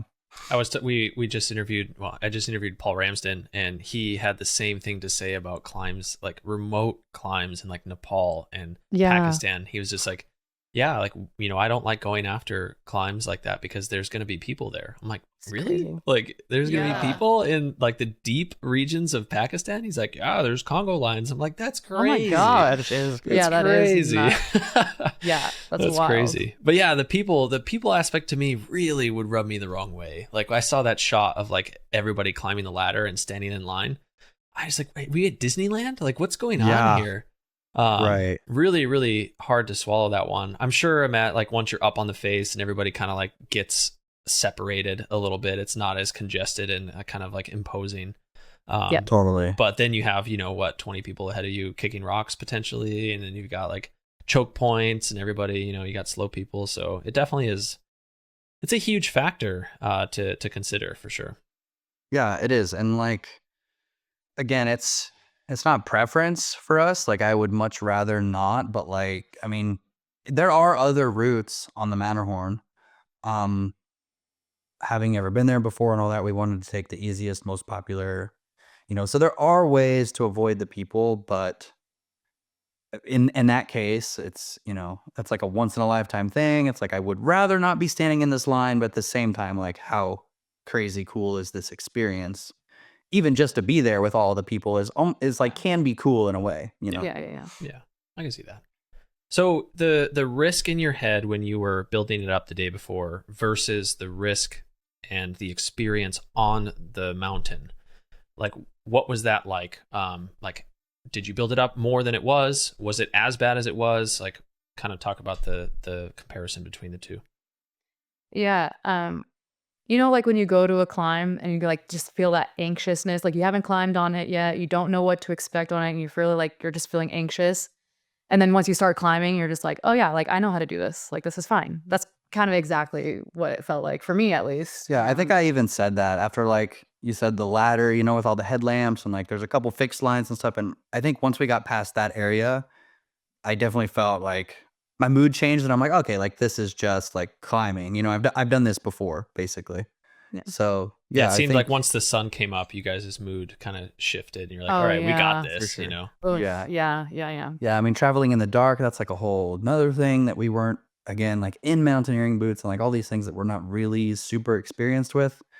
Plus the route finding on the Matterhorn just in general is like very tricky. There's like kind of goat paths that go all different directions. And so trying to navigate that in the dark is tough too. But yeah, I feel like once we kind of got our feet under us and stuff, it was like felt way more comfortable and like doable. We never once felt like we totally couldn't do it. Yeah. I would say though, some of the climbing on the route felt more like 5-6. Yeah, I would say. It's like there's definitely like some vertical like climbing, Unprotected too. unprotected, like in your boots, so it's, Yeah. can be sketchy for sure. Not a hike. It was No, not not it's a climb. Yeah. It's a climb. So, I mean, first, in terms of your, if you guys watched the film, anybody listening has watched the film, you guys did turn around. And I think that, it's really important that you guys shared that. I think that, certain creators could have totally just like botched the film and just been like, I'm not sharing this because, we didn't send. So, again, I commend you guys for sharing that story. I think, it seems like everybody, in the comment section is in agreement as well. It's just like, commending you guys for sharing the experience because it's important, like, again, I bring this back to the whole, the climbing majority thing. It's like, there's so much narrative out there about sending and about getting up these routes and stuff. And we don't really talk about like the process of getting there. And I interviewed my buddy Josh, who had climbed the Matterhorn as well. And the first time he went up, he bailed too, and he went back down, and he went to Europe to climb the Matterhorn and bailed on it, and then came back and sent it like 2 years later. And so like, it's just important to share the process. And so I, thank you for giving that to the community in that way. In terms of that decision itself, like, you guys kind of said you guys were doing like 30-minute check-ins, like, who brought it up first? How did that decision actually manifest itself? Because it seemed like in the film you said, we ran out of time. But it seems like there might be more to that kind of decision, because it is a hard decision, getting to that point and being 1,000 feet from the summit and just like choosing to turn around. Like, talk to us about like kind of the details of that decision. Yeah. So, I mean, again, for us, it was like pretty easy to make that decision. Like you had mentioned, I mean, just to give you like a brief logistics of the Matterhorn so people kind of understand the whole like running out of time aspect, is you stay in a hut like at the base of the Matterhorn called the Hornley Hut, which is where everybody who's planning on climbing the next day, unless you're a total badass and you're hiking in from town, everybody's going to be staying in this hut. And so the way it works is the guides stay in there, all of the clients stay in there, and then people like us who are unguided are also staying. But they kind of have it locked down to where like the guides get to leave the hut first thing in the morning before everybody else. So like the local guides go first, and then you have like foreign guides, and then everybody who's unguided gets to go. And so you're already like 100 people are ahead of you before you even start, basically. And so that kind of goes back to like you're in a traffic jam and you're waiting for people and all this stuff, and you don't know the route, right? Because all the guides are already gone. Like they know exactly where they're going. And so it's just you and a bunch of people who've never been there before, like trying to find the route. And so, yeah, we kind of wasted a lot of time in the morning, just like route finding and, staying behind slow people, just, wondering like maybe they know where they're going. And so we'll just stay behind them. So we just kind of kept checking the time, and they have like some markers kind of on the way up where like, I think you want to get to the Solvay. There's like Yeah. another hut like halfway up. It's like an emergency shelter that And you want to get there in Or like, like 6:30 or something. yeah. So in like 2 hours, basically, you want to be there. And we were like already pretty behind schedule on that by the time we got there. And so we were just going to kind of keep climbing until, it didn't feel like we were going to make it, basically. Yeah. Um, Well, um, also the weather. So like the weather forecast that day was for afternoon storms. So we knew that like, okay, like we need to be like coming down off the mountain before noon at least, and like we just weren't. yeah, we just knew. So it was a combination of like, there wasn't enough time to get all the way to the top and then all the way back down, to the ground before like clouds and storms rolled in and things like that. But on top of that, all like the guides had already summited. And so they were coming down. And this is kind of in the area where like you need to put on your crampons, you need to break out your ice axe, and like everybody's kind of coming down the same path. So we would have just ran into like, kind of a shit show with just all the congestion coming down as we were trying to go up. And so I think that for me was like where I was like, this is fine. We can turn around, because it's like now, like it's getting like really serious. Like this is where you slide off the side of the mountain and you end up on the glacier down below. Like, so it just wasn't worth like trying to deal with like passing all the people and again with the crampons and the ice axe and everything like that. So we just made the decision that we didn't think we had enough time. And so we knew by the time we got down, it was going to be pretty close to when those storms were supposed to come in. So, Yeah. But it was like Cody was saying, like it was an easy decision for us because we were never tied to getting to the summit. Like that wasn't like, if we got to the summit, cool. If not, like we were totally cool with it. So like we're like, okay, well, we had a really good time. Like none of us are dead. Like let's just go down while we can and while we're still healthy, and like it was still a good experience no matter what. Like so. yeah, it was, I mean, super fun. And, I had in my mind the whole time too, just thinking like all of those little 5, 6 sections that we had climbed up. I'm like, okay, we got to down climb those too. So like, it's probably going to take us longer to go down, which I think it ended up taking us Yeah. like quite a while. So Yeah, but again, like for me personally, I was like, well, I'm still alive, so I'm happy. You know, everybody Yeah. else thought I'm this was not in the gonna be graveyard in Zermatt. yeah, everybody thought this was a cakewalk, and like Yeah. I'm over here being like, this is tough, you know. So Yeah. Yeah. yeah, it was like she said, easy decision. We're not like peak baggers at all. Like I don't care about getting to the top of anything, you know, even with regular trad climbing or whatever. It's like I'll climb 5 pitches and wrap down, you know, if it doesn't make sense or it's the timing or whatever. Like I don't have to get to the top of anything. So But yeah, I when mean, you're on trad, you have to fall. You got to fall, man. yeah, you gotta take a fall, but you don't have to get to the top. Don't have to get to the top. Yeah. Yeah. No, I mean that makes sense, guys. Yeah, totally. It's cool that it was like just an easy decision. I could totally see a situation where like, you know, Cody's like, dude, I don't want to do it, and Victoria, you're just like, we gotta go. What are you talking about? Like, Yeah. what do you mean we're going down? Like, you know, Yeah. like there's some big blowout, some drama, you know, like depending on your partner, like let's say like it wasn't, you know, you guys aren't romantic partners and it's like somebody you've been climbing with a year or whatever, and like they're psyched on the objective. You get up there and then you're just like really not feeling it, and you're just like, dude, I don't want to do it. And the other you're, you know, taking that away from somebody else. So it was really Right. cool Yeah. that wasn't you know, something that you guys had to deal with. Yeah. Yeah. I Yeah. think 2 things on that topic was like, number 1, we were more stoked on going to Chamonix. And so I'm like, you know, the Matterhorn was kind of just a bonus.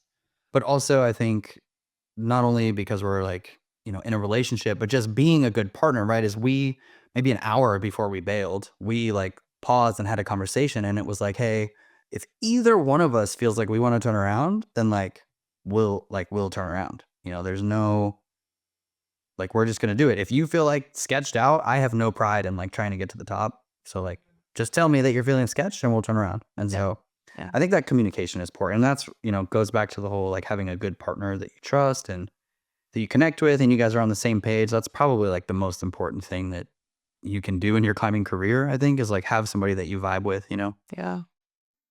You had said in the film that you'll never climb it again. Is that still the case? I think, what did I say specifically in the film? I think we said probably never, mostly because like, I think if I'm gonna like spend the money and fly out, you know, I would just go do something else. Like, again, it's not a bucket list thing for me. If I ever found myself in Zermatt again, definitely I would try it again for sure.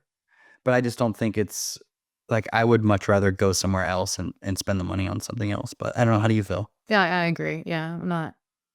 Our experience was like cool enough for me. Like I don't feel like I need to stand on top of that mountain. But if I ever get a free trip, I definitely would try again. Yeah, it's like the investment versus the reward, right? It's like, you know, oh, if I'm there, I'll try it again, but I'm not going to spend, you know, a bunch of money and several weeks of my life to go out there to go redeem myself in a way. Exactly. You know? Yeah. Yeah. There's so many other mountains out there too. It's like it's Totally. fine. Yeah. You could spend the time in Chamonix and probably climb 3 times as much. Oh, yeah. There's, I mean, a lifetime. And that was the plan originally Yeah. until. Yeah. You got suckered into climbing the Matterhorn. Yeah, I got suckered in. And then our first freaking Alpine climb in Chamonix, we get hurt. Yeah. We fly on a helicopter. Oh, It's like, yeah. oh, man. Oof, Yeah. That's how it goes sometimes. Yeah. It sounds like, you know, this is a question that it sounds like we already have the answer to, but like, was there any moment, whether it was like on the way down, maybe this was personally felt in like, you know, separate from your relationship's collective mindset of just like regret from the decision of bailing? Like, did that feeling ever creep in at all, even for a moment? I mean, I guess if I'm being honest, our friends that bailed that morning, they went back actually like a couple of days after and they summited the Matterhorn. And so at that point, I was like, oh man, that would have been like, we could have did it. We could have just went to the top. Like, you know, but that's probably the only moment. But, you know, then I got past that pretty quickly. Yeah. I don't know. I feel like for me, I mean, I think, of course, once you're down and you're safe and you're comfortable and you got your boots off, And you start reflecting. you're immediately okay. telling yourself, like, Oh shit. shit, we could have made it, you know? Like, Yeah. we probably would have been fine. But that's when people get killed, right? Is when they're like, oh, we'll probably be fine. And then you're not fine. So yeah, I mean, I definitely had that moment of like, because we were so close. I think we showed it Yeah, we in showed the the film. clip. Yeah, you could literally like see the top of it. People were coming down. Yeah, we were really close. Yeah. And I mean, I guess I still now am wondering, like, we probably could have made it. But again, I just don't care that much, you know? Maybe if it was like the nose or something and we bailed, that I don't know. Yeah, or like if we were training for this thing like for a Yeah. year and like we've been dreaming of this thing, but it was so last minute like that we just weren't tied to it. Yeah. Mhm. I think there's honestly, it's funny. There's a lot of parallels. I would say maybe loose parallels to our conversation earlier about like taking on trad, right? It's like, you know, how directly tied to like the send are you, and like Right. how Yeah. much risk are you willing to put yourself in just to, you know, achieve something that you've kind of like said you were going to do, right? Yeah. And it's like, you know, if you get to that point and you're just like, oh, I'm going to take here, or I don't really need to go up there because my vision for the rest of my life does not hinge on me achieving this thing that's right in Yes. front of me. Yeah, and it's not your identity either. Like getting to the summit isn't gonna make me a whole person, you know? Like, yeah, I totally resonate with that. Yeah. I think there may come a time or a project or something where I put in, you know, 2 years of effort. I think then that would mean a little more to me.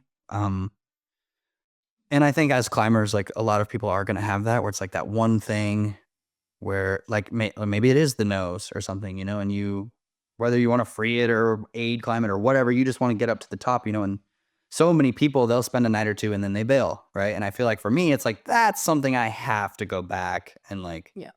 you know, so everybody's going to have those goals where they feel like it's something they have to do before they die or whatever, you know, but for me, like the Matterhorn wasn't really that. And Yeah. so That's fair. Totally fair. To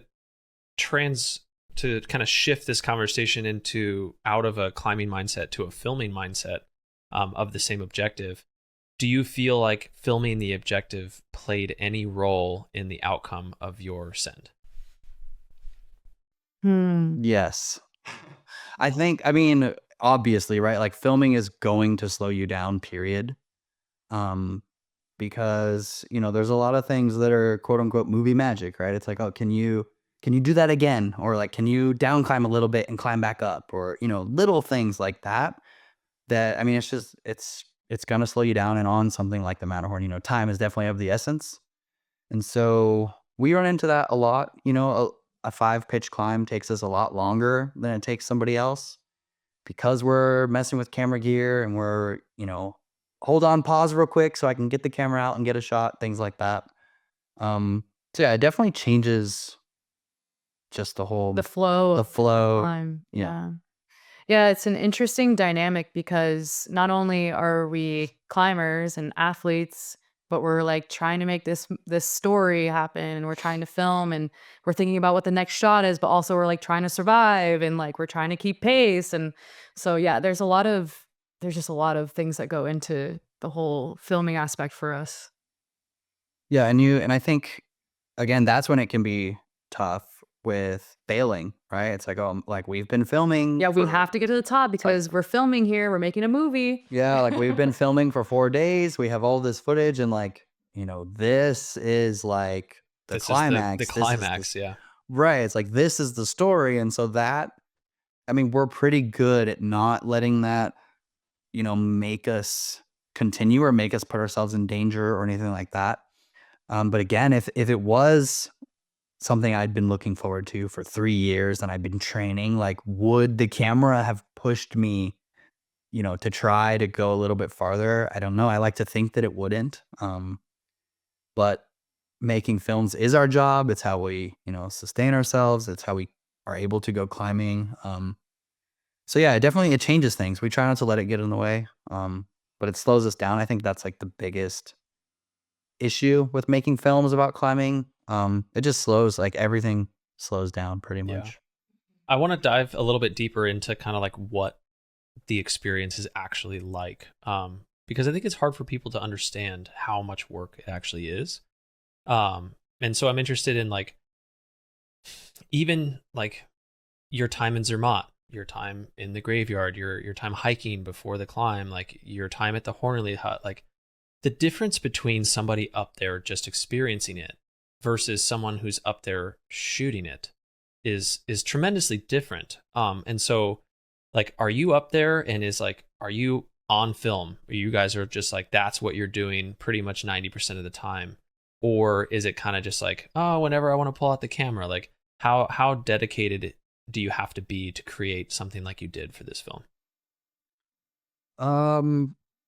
I mean, to create something like we did, you definitely, I mean, you like I'm on pretty much. Like I'm either looking through the camera or I'm looking for something that looks good on camera. I mean, we do have our moments, right, where we can like relax, but even I don't know if this is in the film, but we sat down and like had dinner and like I have footage of dinner, like there's footage of everything because on a trip like this, you can't really plan it. You don't know what the weather's going to be like. You don't know if you're going to make it to the top. There's so many unknowns, and so it's kind of just like, okay, film everything, and then we'll kind of piece it together once we get home or once we kind of know where things are going. But yeah, I mean it's tough, but we make it work. I mean, again, it is my job, so that's the thing. Is like everybody who's up there not filming it is like not working necessarily, right? Like they're on vacation, they're focused on the climb and things like that. So for us, it is a little bit of work, but I think over the years, because we've been doing this since 2019, maybe earlier than that, we've just kind of figured out a balance between like when is it okay to like turn the camera off and like just enjoy the moment, and then when is it time to like shoot. But even still, like we have like the video in the back of our minds. Like we're always thinking about, okay, what's the story here? Where's my next shot? Like so like presence eludes us whenever we're shooting. yeah, it definitely does. That's maybe like our biggest gripe is like, yeah, I went to Zermatt and I attempted to climb the Matterhorn and I did all these cool things, but We were looking through a camera. I was halfway not there. You know what I'm saying? But I mean, I love my job and what we get to do, and I mean, I'm literally living the dream. I always have wanted to just like shoot action sports, like films, and to make that my job. And so, and honestly, I just love holding a camera, taking pictures, shooting video, things like that. So I don't mind it necessarily, but it definitely does like take away from the experience a little bit. But yeah, I mean, I guess to answer your question, we're always on pretty much. Like we'll pick those little moments where it's like we don't need to film this, but for the most part, like I said, even dinner, it's like, well, I'm always thinking like maybe I'll want a shot of dinner or something, Yeah. Let me get those spaghetti noodles in 120 FPS. Yeah. Yep. Yeah. So, but it is nice too to have the footage. You never know what other film you're gonna make. Totally. Yeah. No, it's better to have it and not use it than need it and not have it. Yep. Right. Exactly. What about the delicate balance of, so being a content creator is one thing. Being a content creator for yourself is a whole nother bag of spiders. So how do you guys manage that? How do you manage being the creator and the subject at the same time? Because this is something that I personally really struggle with.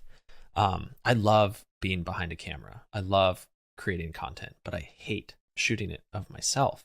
And I don't like having to think about being an actor or a subject and getting the shot at the same time. Like, are you guys able to manage that balance because you're shooting each other and you're able to be a creator and then be a subject separately at the same time? Or are you somehow hybridly managing it all at once and you guys have found some sort of balance?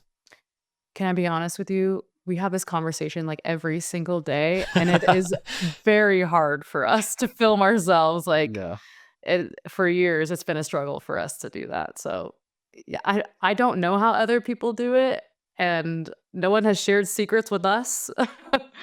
But it's definitely a struggle. Like just to be natural on camera like doesn't exist, because it's like, I'm filming you, so like say something. And then it's like whatever I say is going to be fake. It's not real. And we try to be as authentic as we can be, but it's not. I mean, easy. you know that you're being filmed, right? It's not we've always contemplated the idea of hiring somebody to film us. Totally. Yep. Because then it takes that aspect out of it, and her and I can just react naturally, and no matter what that is, sometimes like we'll have a little argument, and it's like, I'm not gonna film that, but I wish somebody was filming it. Say that again. Say that again to my face. But like it would make a better story, It's like where everything's not sunshine and rainbows and perfect, So we do struggle with this. We always like, we wonder like, how are other people doing it? And I think secretly everybody is struggling a little bit with it. I mean, we have a lot of quote unquote influencer friends. And so, we talk off camera and everybody's like, oh, I hate being on camera. Like every single one of them, So I don't think that like goes away. There are probably a select few people that are like really comfortable, totally like naturals. But for us, it's a struggle. We always feel like, oh, I don't know what to say, or like, things like that. But I think over the years, like we're getting better at it, and Yeah. the more and more we can just like chip away at like anything that doesn't feel authentic to us, it gets easier and better. Mhm. Um, I would say like the times where we flow the best, like with shooting each other, is when we're like deep into an adventure and like we're deep into something other than filming, because then like we're just more ourselves in that aspect. So and you actually have something to say. yeah, A lot of times it's, we could be on the side of the Matterhorn, and it's like, well, what is there? It's like, what is there actually to say right now? It's like, well, we're still alive. Like, it's like Yeah. there's not a whole lot to really say. But again, we always think that like, oh, if somebody else was filming, then they could get us like talking to each other, and making those decisions and things like that you can't really film when you're filming yourselves. I couldn't imagine being somebody solo who does it like on their own. Fortunately, we have each other. Like she gets footage of me and I get footage of her. Occasionally we'll set up like the tripod and walk past so that we're both in the shot. But yeah, it definitely makes it easier to have like her to film me. Even if I want to say something, I give her the camera and I'm like, hey, film me so I can say this. It's tough. thing, It's a lot. It's a lot to juggle for sure. I think you guys do it well. You guys were talking about being like disingenuine, but at least in the Matterhorn film, I haven't like gone through your whole YouTube channel, but I didn't get that vibe at all from you guys. I think you guys did that well. And I think it was important that you guys just like talked about what was going on. It was like, yeah, it might have been like, hey, talk about this right now, but at least it was an honest representation of like what was happening, right? Sure. Yeah. So I think you guys did that well. But yeah, Yeah. it sounds like, so the question I was going to ask is like, would you guys rather be the person behind the camera or the person in front of the camera? And it sounds like you guys are more leaning towards being behind the camera. yeah, definitely. Yeah. Yeah, it's just a weird phenomenon to like film yourself, and like you're just to constantly film yourself. Like I just feel like humans shouldn't do that. So it's definitely taking its toll on us. I mean, we love it. We love just being able to do what we do. And it's been able to like allow us to be creative and make the things that we want to make and stuff like that. But yeah, we would love to share other people's story like in the future. We would love to do something like that. Yeah. But I guess, go ahead. Oh, sorry. I was just going to say, like, it's hard to feel like your story matters, like the thing I think that we struggle with a lot is like, I'm always asking, like, why should anybody care about me? Like, why should anybody want to watch a video of me? Like, I'm just a regular dude. Like, I'm not that good at climbing. Yeah, we're not that great of climbers. And but so I mean, that's what imposter syndrome they call it, or like, everybody deals with that. It's hard. I think maybe something is wrong with you if you think that like people should want to watch this video of me. Like there's something Yeah. weird about that. But yeah. so we have these ups and downs for sure. Like every 6 months we're like, we should just quit. But and then we make the next video and I'm like, damn, actually, okay, this video is kind of good. So I guess we'll keep going. But Lots of ebbs and flows within the social media realm. yeah. And I think that's just art in general. Like most painters like think that they're shit painters, it's like that's just part of the gig, I think. 100%. Nice. It seems like a great caveat to kind of like lean more into kind of like your guys' life as an influencer couple. I think that it is a rarer thing, I would say, especially in the climbing community. Especially in So climbing, yeah. yeah, I think it's just there's a just some things that I'd love to dive into. So first is like the catalyst for the channel in general. You Cody, you had run a YouTube channel that was unrelated to climbing before you started to climbing, right? There was a pivot there. Yeah. Yeah. So I started the YouTube channel by myself, basically. Like, it was a tutorial channel. I mean, I'm sure you've seen like where you teach people how to use their cameras and how to shoot videos and all the settings and different things like that. So it was like a camera channel because I had that background previously, shooting professional videos and freelance photography and those sort of things. So I started teaching that on YouTube, and that's kind of how I got into like the whole, social media, like making money on YouTube type thing.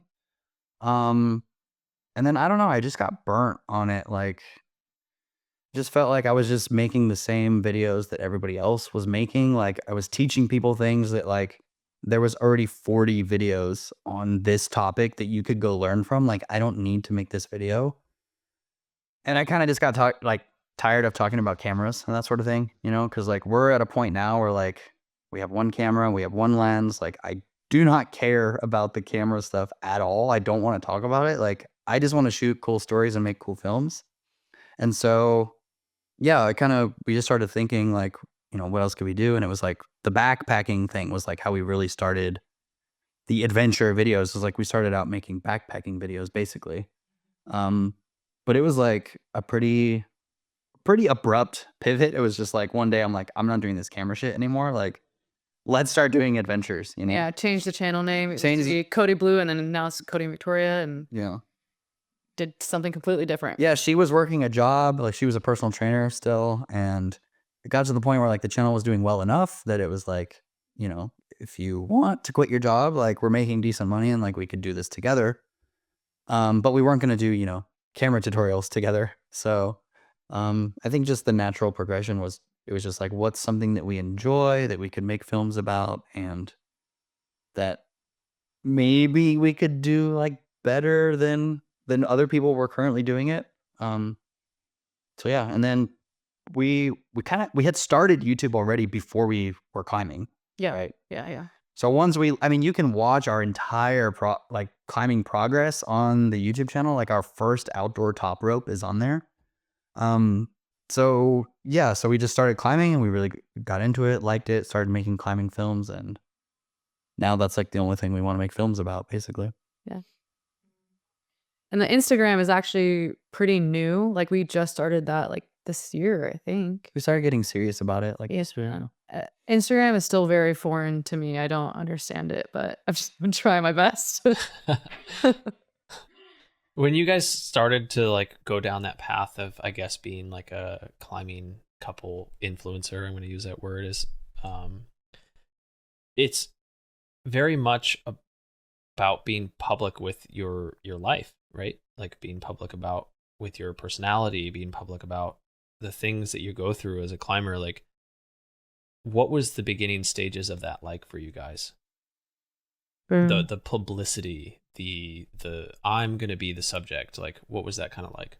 I guess Cody, you kind of already had a little bit of experience with that, with being, on your YouTube channel. Like, I guess Victoria, like stepping into the camera lens as a subject. Was there a transition there for you?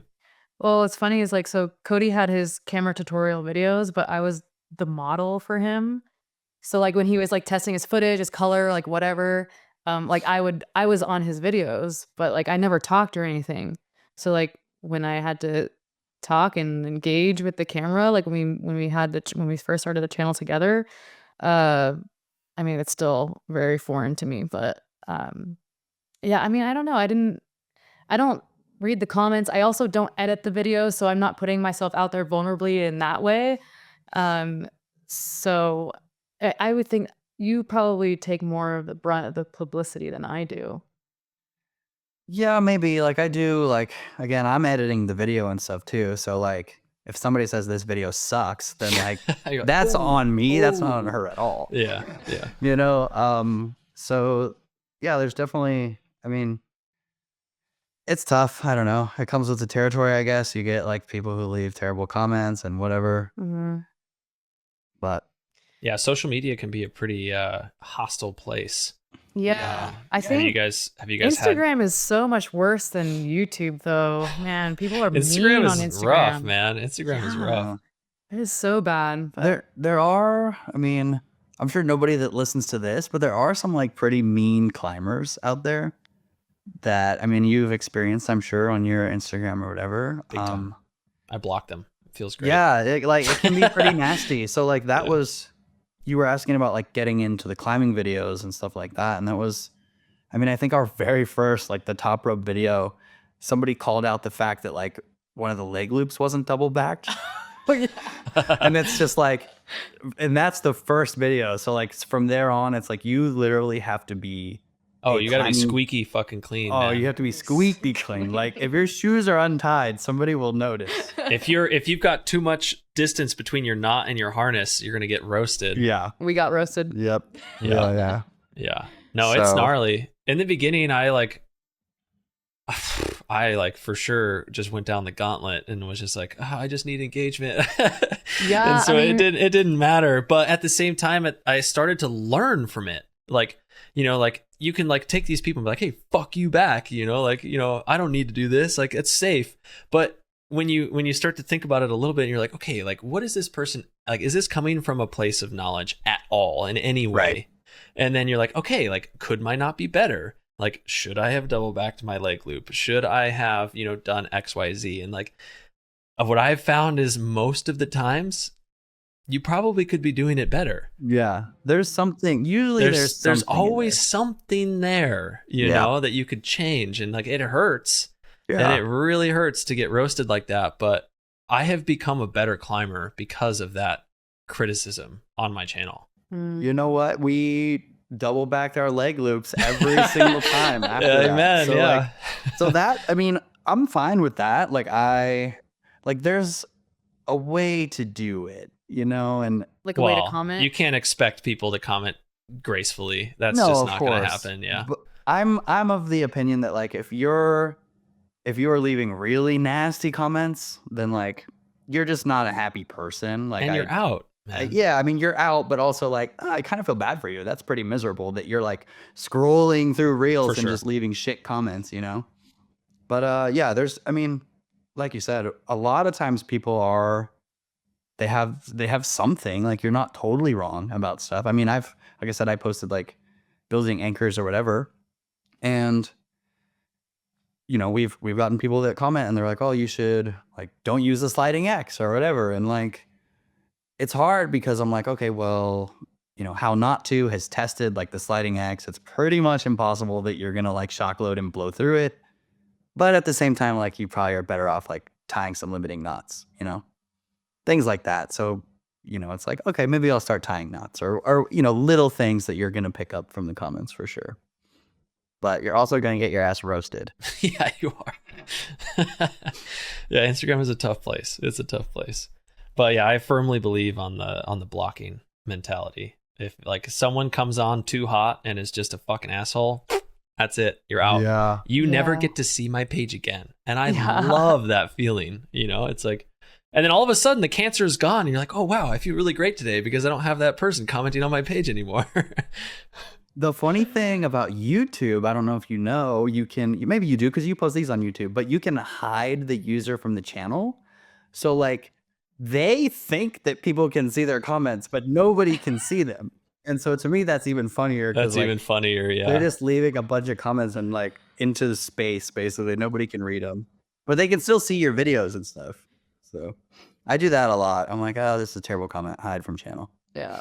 Whenever we get a shitty comment on Instagram, I just go, Cody, can you deal with this? Because I hate confrontation. Like I'm just terrible at it. So like, Cody, just deal with this.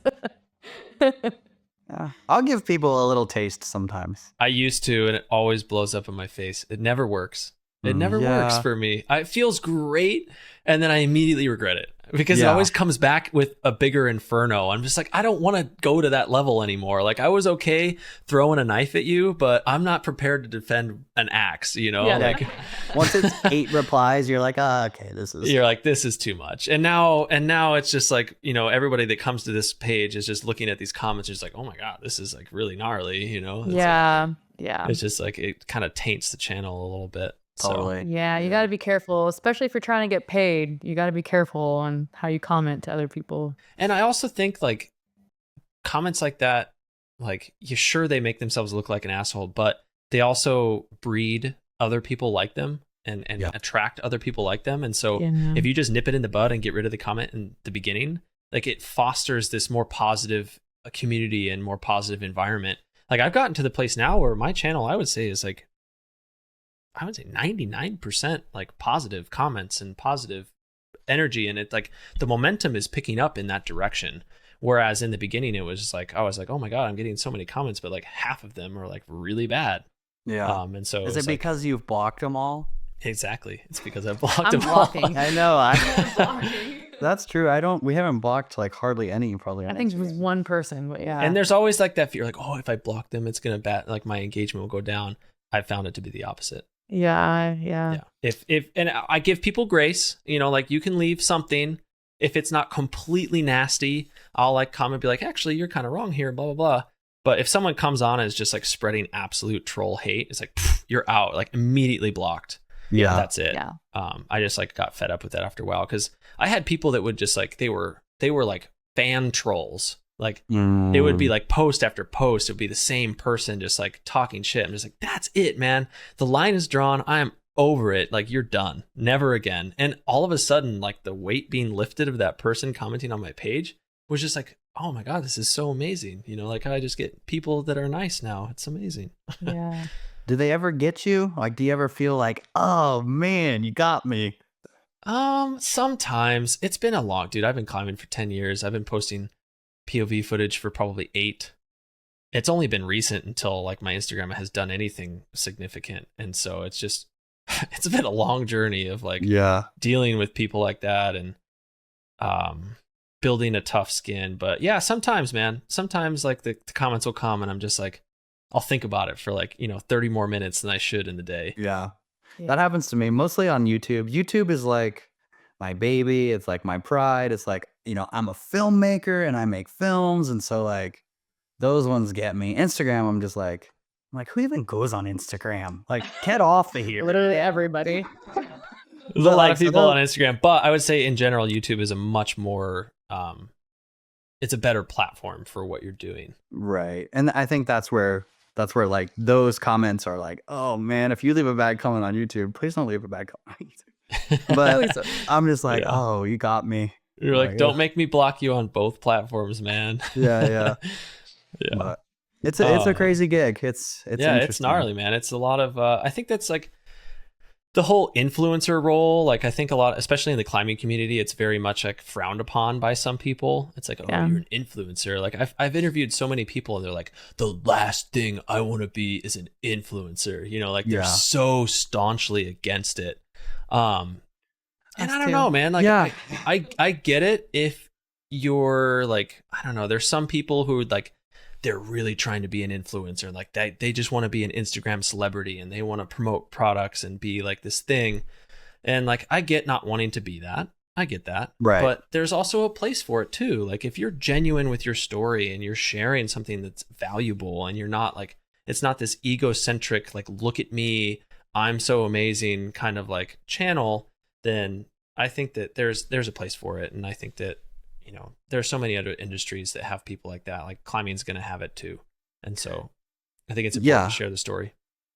I mean, we probably feel the same way. Like, half the time, like, we feel weird about it sometimes, like, I mean, it's the job, but like selling products or doing that sort of thing, or like we feel, like, in a way we get paid to go climbing, and like there are climbers that are like 10 billion times better than me that like aren't getting paid to go climbing. And so that's like a weird it's a hard thing to balance, you know? Like I feel for people who are really good at climbing but don't know how to use a camera at all because like I mean the reality is like if you can't sell products then like why would a company pay you?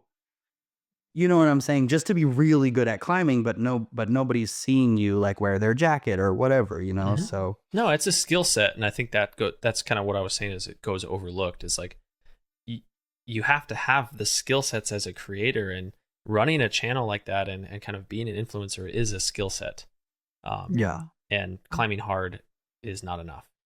Yeah. I wish it was. That's kind of where like this whole idea of like us wanting to make films about other people, like especially climbers who are like way better than me. Like I just want to go jug a fixed line and like You're like, film hey, a I've real- got the skills. Let me share your story and Yeah, let's like- combine our skills and make something super sick. Totally. Yeah, like yeah. you're crushing and like you could easily be making some money. Like you just need somebody that knows how to operate the gear and Yeah. like, you know, and make something cool. But there's also a difference for an athlete who's getting paid by like Arc'teryx or Black Diamond or whatever to go on expeditions as opposed to an influencer. You know, those are like two different departments. So like I would say like a climber who wants to be an athlete and get paid by a big brand to go on expeditions, like you just need to have someone make content for you. You don't have to be like shilling products, but you need to have like good content that people want to see. You still have to have content though, and I think Yes. that's the catch. It's like you still need the content, and I think today's day and age, it's like you could climb 514D, and if no one knows about you, no one cares. Yeah. Right. Yeah, yeah, yeah. Unfortunately, you know, Yeah. like Yeah. that's just the way it is these days. Yeah. Yeah. And again, it's like I feel some sort of way about it. Like I'm getting paid to go climbing. But again, maybe if the opportunity comes up, like we could give back to that. I mean, I know like we've been talking with like Tanner, we've been talking with like the Gravity Lab, you know, these guys that are freaking crushers that like, I mean, the Gravity Lab, he's got a channel, you know, but to like help them step it up, get some photography, like, yeah, like something that brands want to buy, you know? Yeah. So it's an interesting world. It is, yeah. No, it's interesting, and I think it's important to share this perspective. So I'm like happy to have you guys on here to talk about it all. Let's talk about your partnership as like your marriage. Not in like a counseling Oh, God. way or anything. Going to counseling right now. Not like that. No, I just mean more like, you know, people see you as a couple, like you guys project yourself as a couple, and so there is a partnership there. How has climbing together and creating content together like strengthened and tested your relationship? Oof. For it. Yeah. I've like I've said a lot of times during this podcast, like there's always a balance that needs to happen with our jobs because we are literally together 24/7. Like we never get time apart. We're running a business together. We're going climbing together. We're doing all the outdoor activities together, while also like remembering that we're married and like, oh, you're my husband. Oh yeah, I'm your wife. Like we should spend time to like actually spend time together as a married couple and not just like business partners, a climbing partner. Which is easier said than done. We have not mastered that whatsoever, but it's Wow. just like having those, I don't know, constant reminders that like, yeah, we need like first it's us and then everything else comes. But yeah, it's definitely not easy to balance all that. Yeah, I mean, it's tough. I think the content specifically, like, definitely tests us a little more. Like, if we just went climbing and hung out all the time, like, I mean, we're inseparable and we're best friends and like life is amazing. But as soon as we bring in like the business, I mean, any couple that has like a business together, like it adds some tension and it makes things tough, especially in a creative space because she's got ideas and I have ideas and she's not editing and I am editing. And so it's always like, you know, it's like, oh, I think you should do this. It's like, okay, well, I'm editing. So like, you know, so we have those little. I think it's important to have your roles, like to know your roles, especially like as a married couple in a business. Like, okay, no, this is what you do. Okay, like I'll let you do that, and this is what you do. Yeah.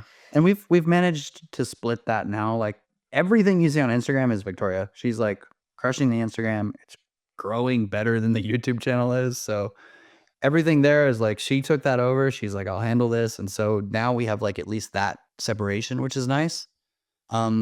But yeah, I mean, it's like she said, we're together all the time. I think every morning at breakfast, we're talking about work, you know? Yeah.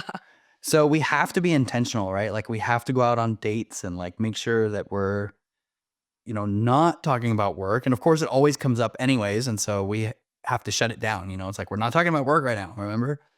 But yeah, it's a struggle, but at the same time, it's like, I mean, the best thing ever. We literally, our job is to go climbing together and like make cool shit. So it's like we have the dream job and we always question whether it's the dream job, but I can't think of a single other thing that lets you like travel and go climbing and like get paid. I mean, yeah, we have to talk about products sometimes, but like if that's what it takes, then like that's what we'll do to like, I mean, I could be selling anything else, at least I'm selling things that like I like to wear, like a Gore-Tex jacket or something, it's like things that I'll actually use. It's not like I'm selling, I used to work at a bank and I would sell people credit cards all day long, knowing they didn't need a credit card, but it's like, you got to have a job. So You're like, hey, here's 26% interest. yeah, exactly. Yeah. And it's like I feel bad for you, but at the same time, like my boss is breathing down my neck,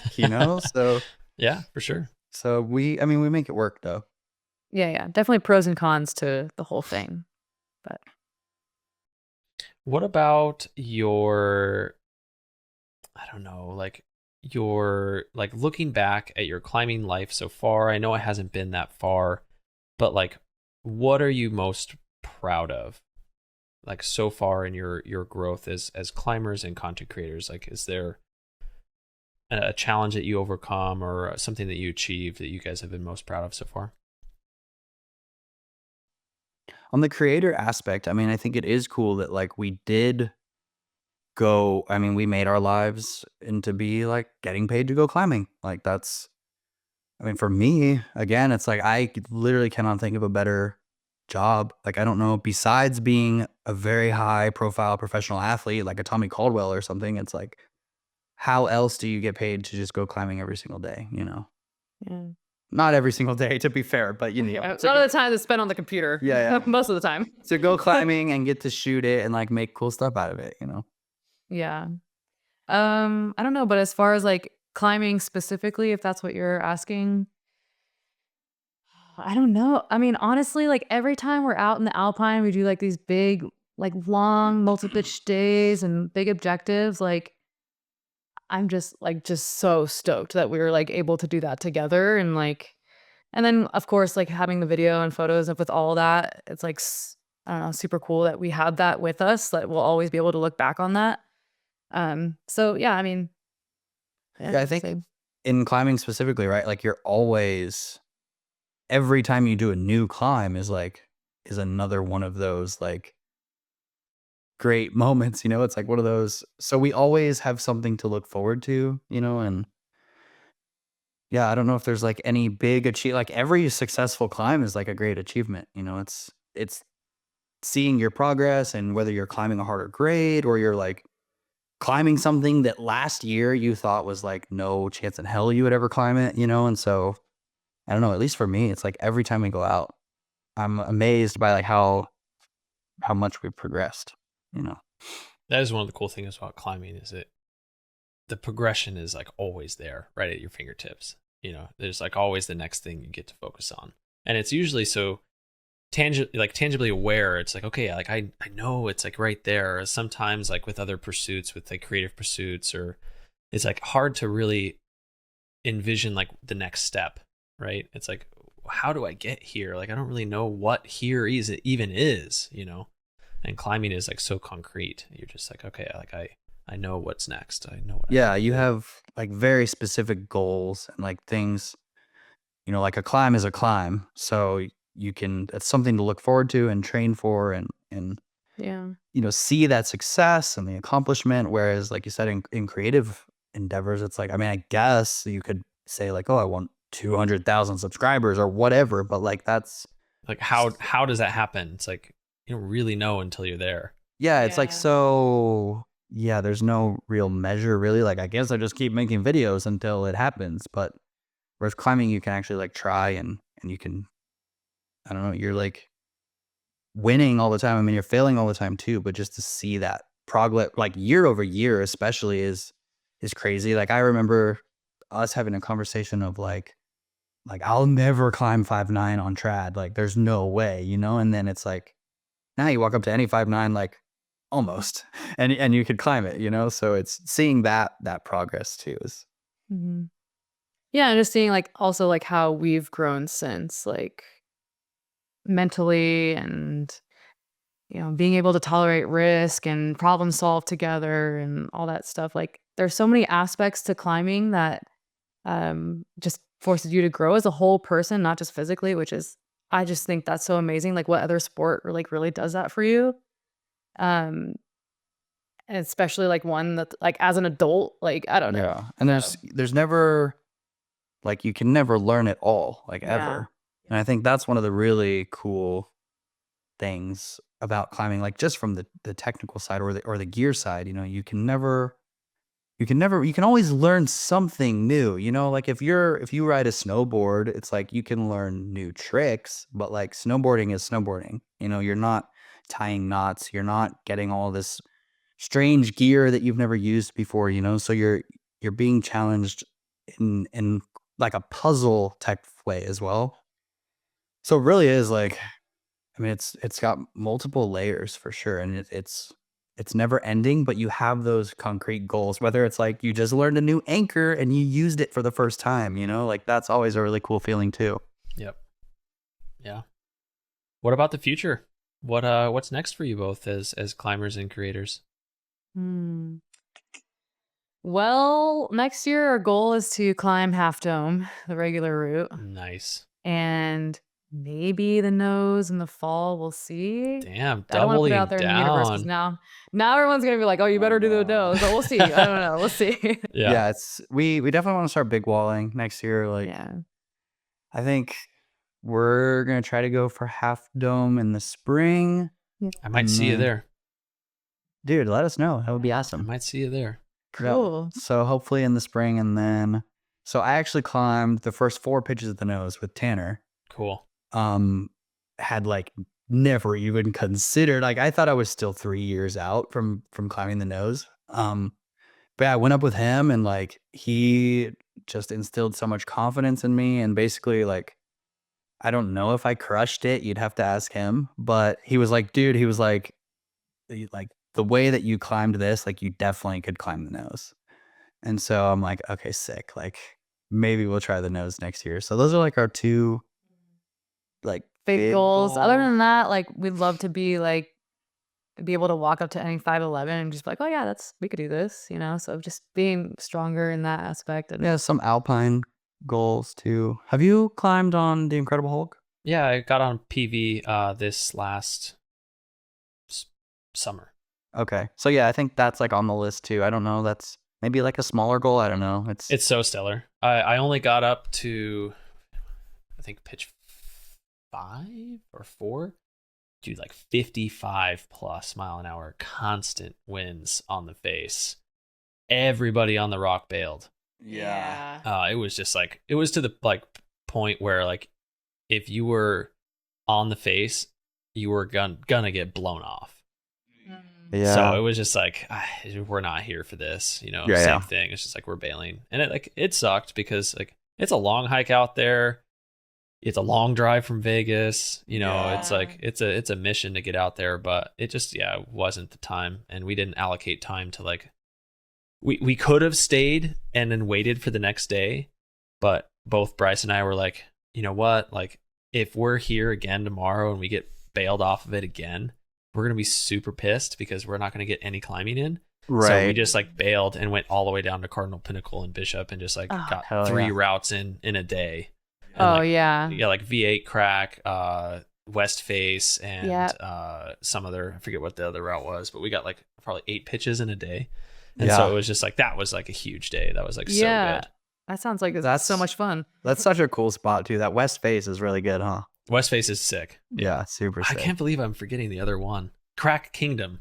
So good, dude. So good. We'll have to go back. Yeah. So definitely some Alpine stuff in the pipeline for sure. Yeah. Other than that, for creative wise, just try to step up our making films game.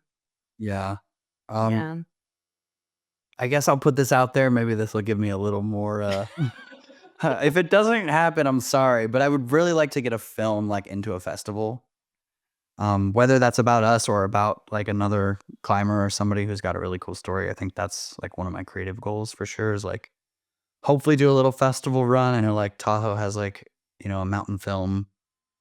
Obviously the big one I think is Banff, but we'll see. Real That's rock, like a bro. big, Just go straight for Real Rock. yeah. Oh God, I wish. Yeah. But no, like that's one of my creative goals, is like really step up the filmmaking and try to make like a, I don't know, a 30 or 45 minute, like hopefully climbing film. But Yeah. Sick, man. That's awesome. yeah. I feel like you got it. You got the skills. Yeah, thanks. If anybody is listening and has like a really cool story happening, reach out. That'd be awesome. Sweet guys. Well, I appreciate you coming on. It was an awesome conversation. I mean, I'm grateful to be here, grateful to have you guys here, and I know it's been a long time coming, so I appreciate you guys sitting down and sharing your story. Yeah. Yeah. Thanks for having us. Yeah, It was super really good. fun. Super good to talk to you. We'll probably make it out to Vegas actually, like sometime this winter. So Okay, cool. Love to hit Yeah, up. I'm out for family this week, like this upcoming week, but then Feb, I'll be here. okay, cool. Sweet. Yeah, Yeah. we may be coming through. So Yeah, you guys got a place to stay. We got a shower and an extra guest room with a bed and stuff. So hell yeah. Oh. you guys can get out of the van if you want. Perfect. That'd be nice to shower at least. Yeah, exactly. We got plenty of all you can eat sushi spots out here. Ooh, okay, we're in. We're We there know for we know some sure. good cuisine. It's some Oof. good spots for sure. All right, well, we're there. Yep. Count us in. That concludes today's episode, everyone. Thank you so much for tuning in. It really means a lot to me that you're here. If you liked today's episode, please be sure to rate and review the show on Spotify and Apple Podcasts. This simple gesture helps the algorithm share the podcast with new listeners. Please also share this podcast with your friends. Word of mouth is honestly the best way to support the show. Also, if you're psyched about what we're doing here at The Climbing Majority, please reach out.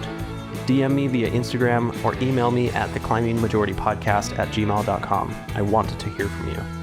And don't forget, you can watch our full episodes on YouTube. Stay tuned for our next episode where I sit down with new father, Alpine first ascensionist, and Rocky Mountain climbing ranger, Maximilian Barlerin.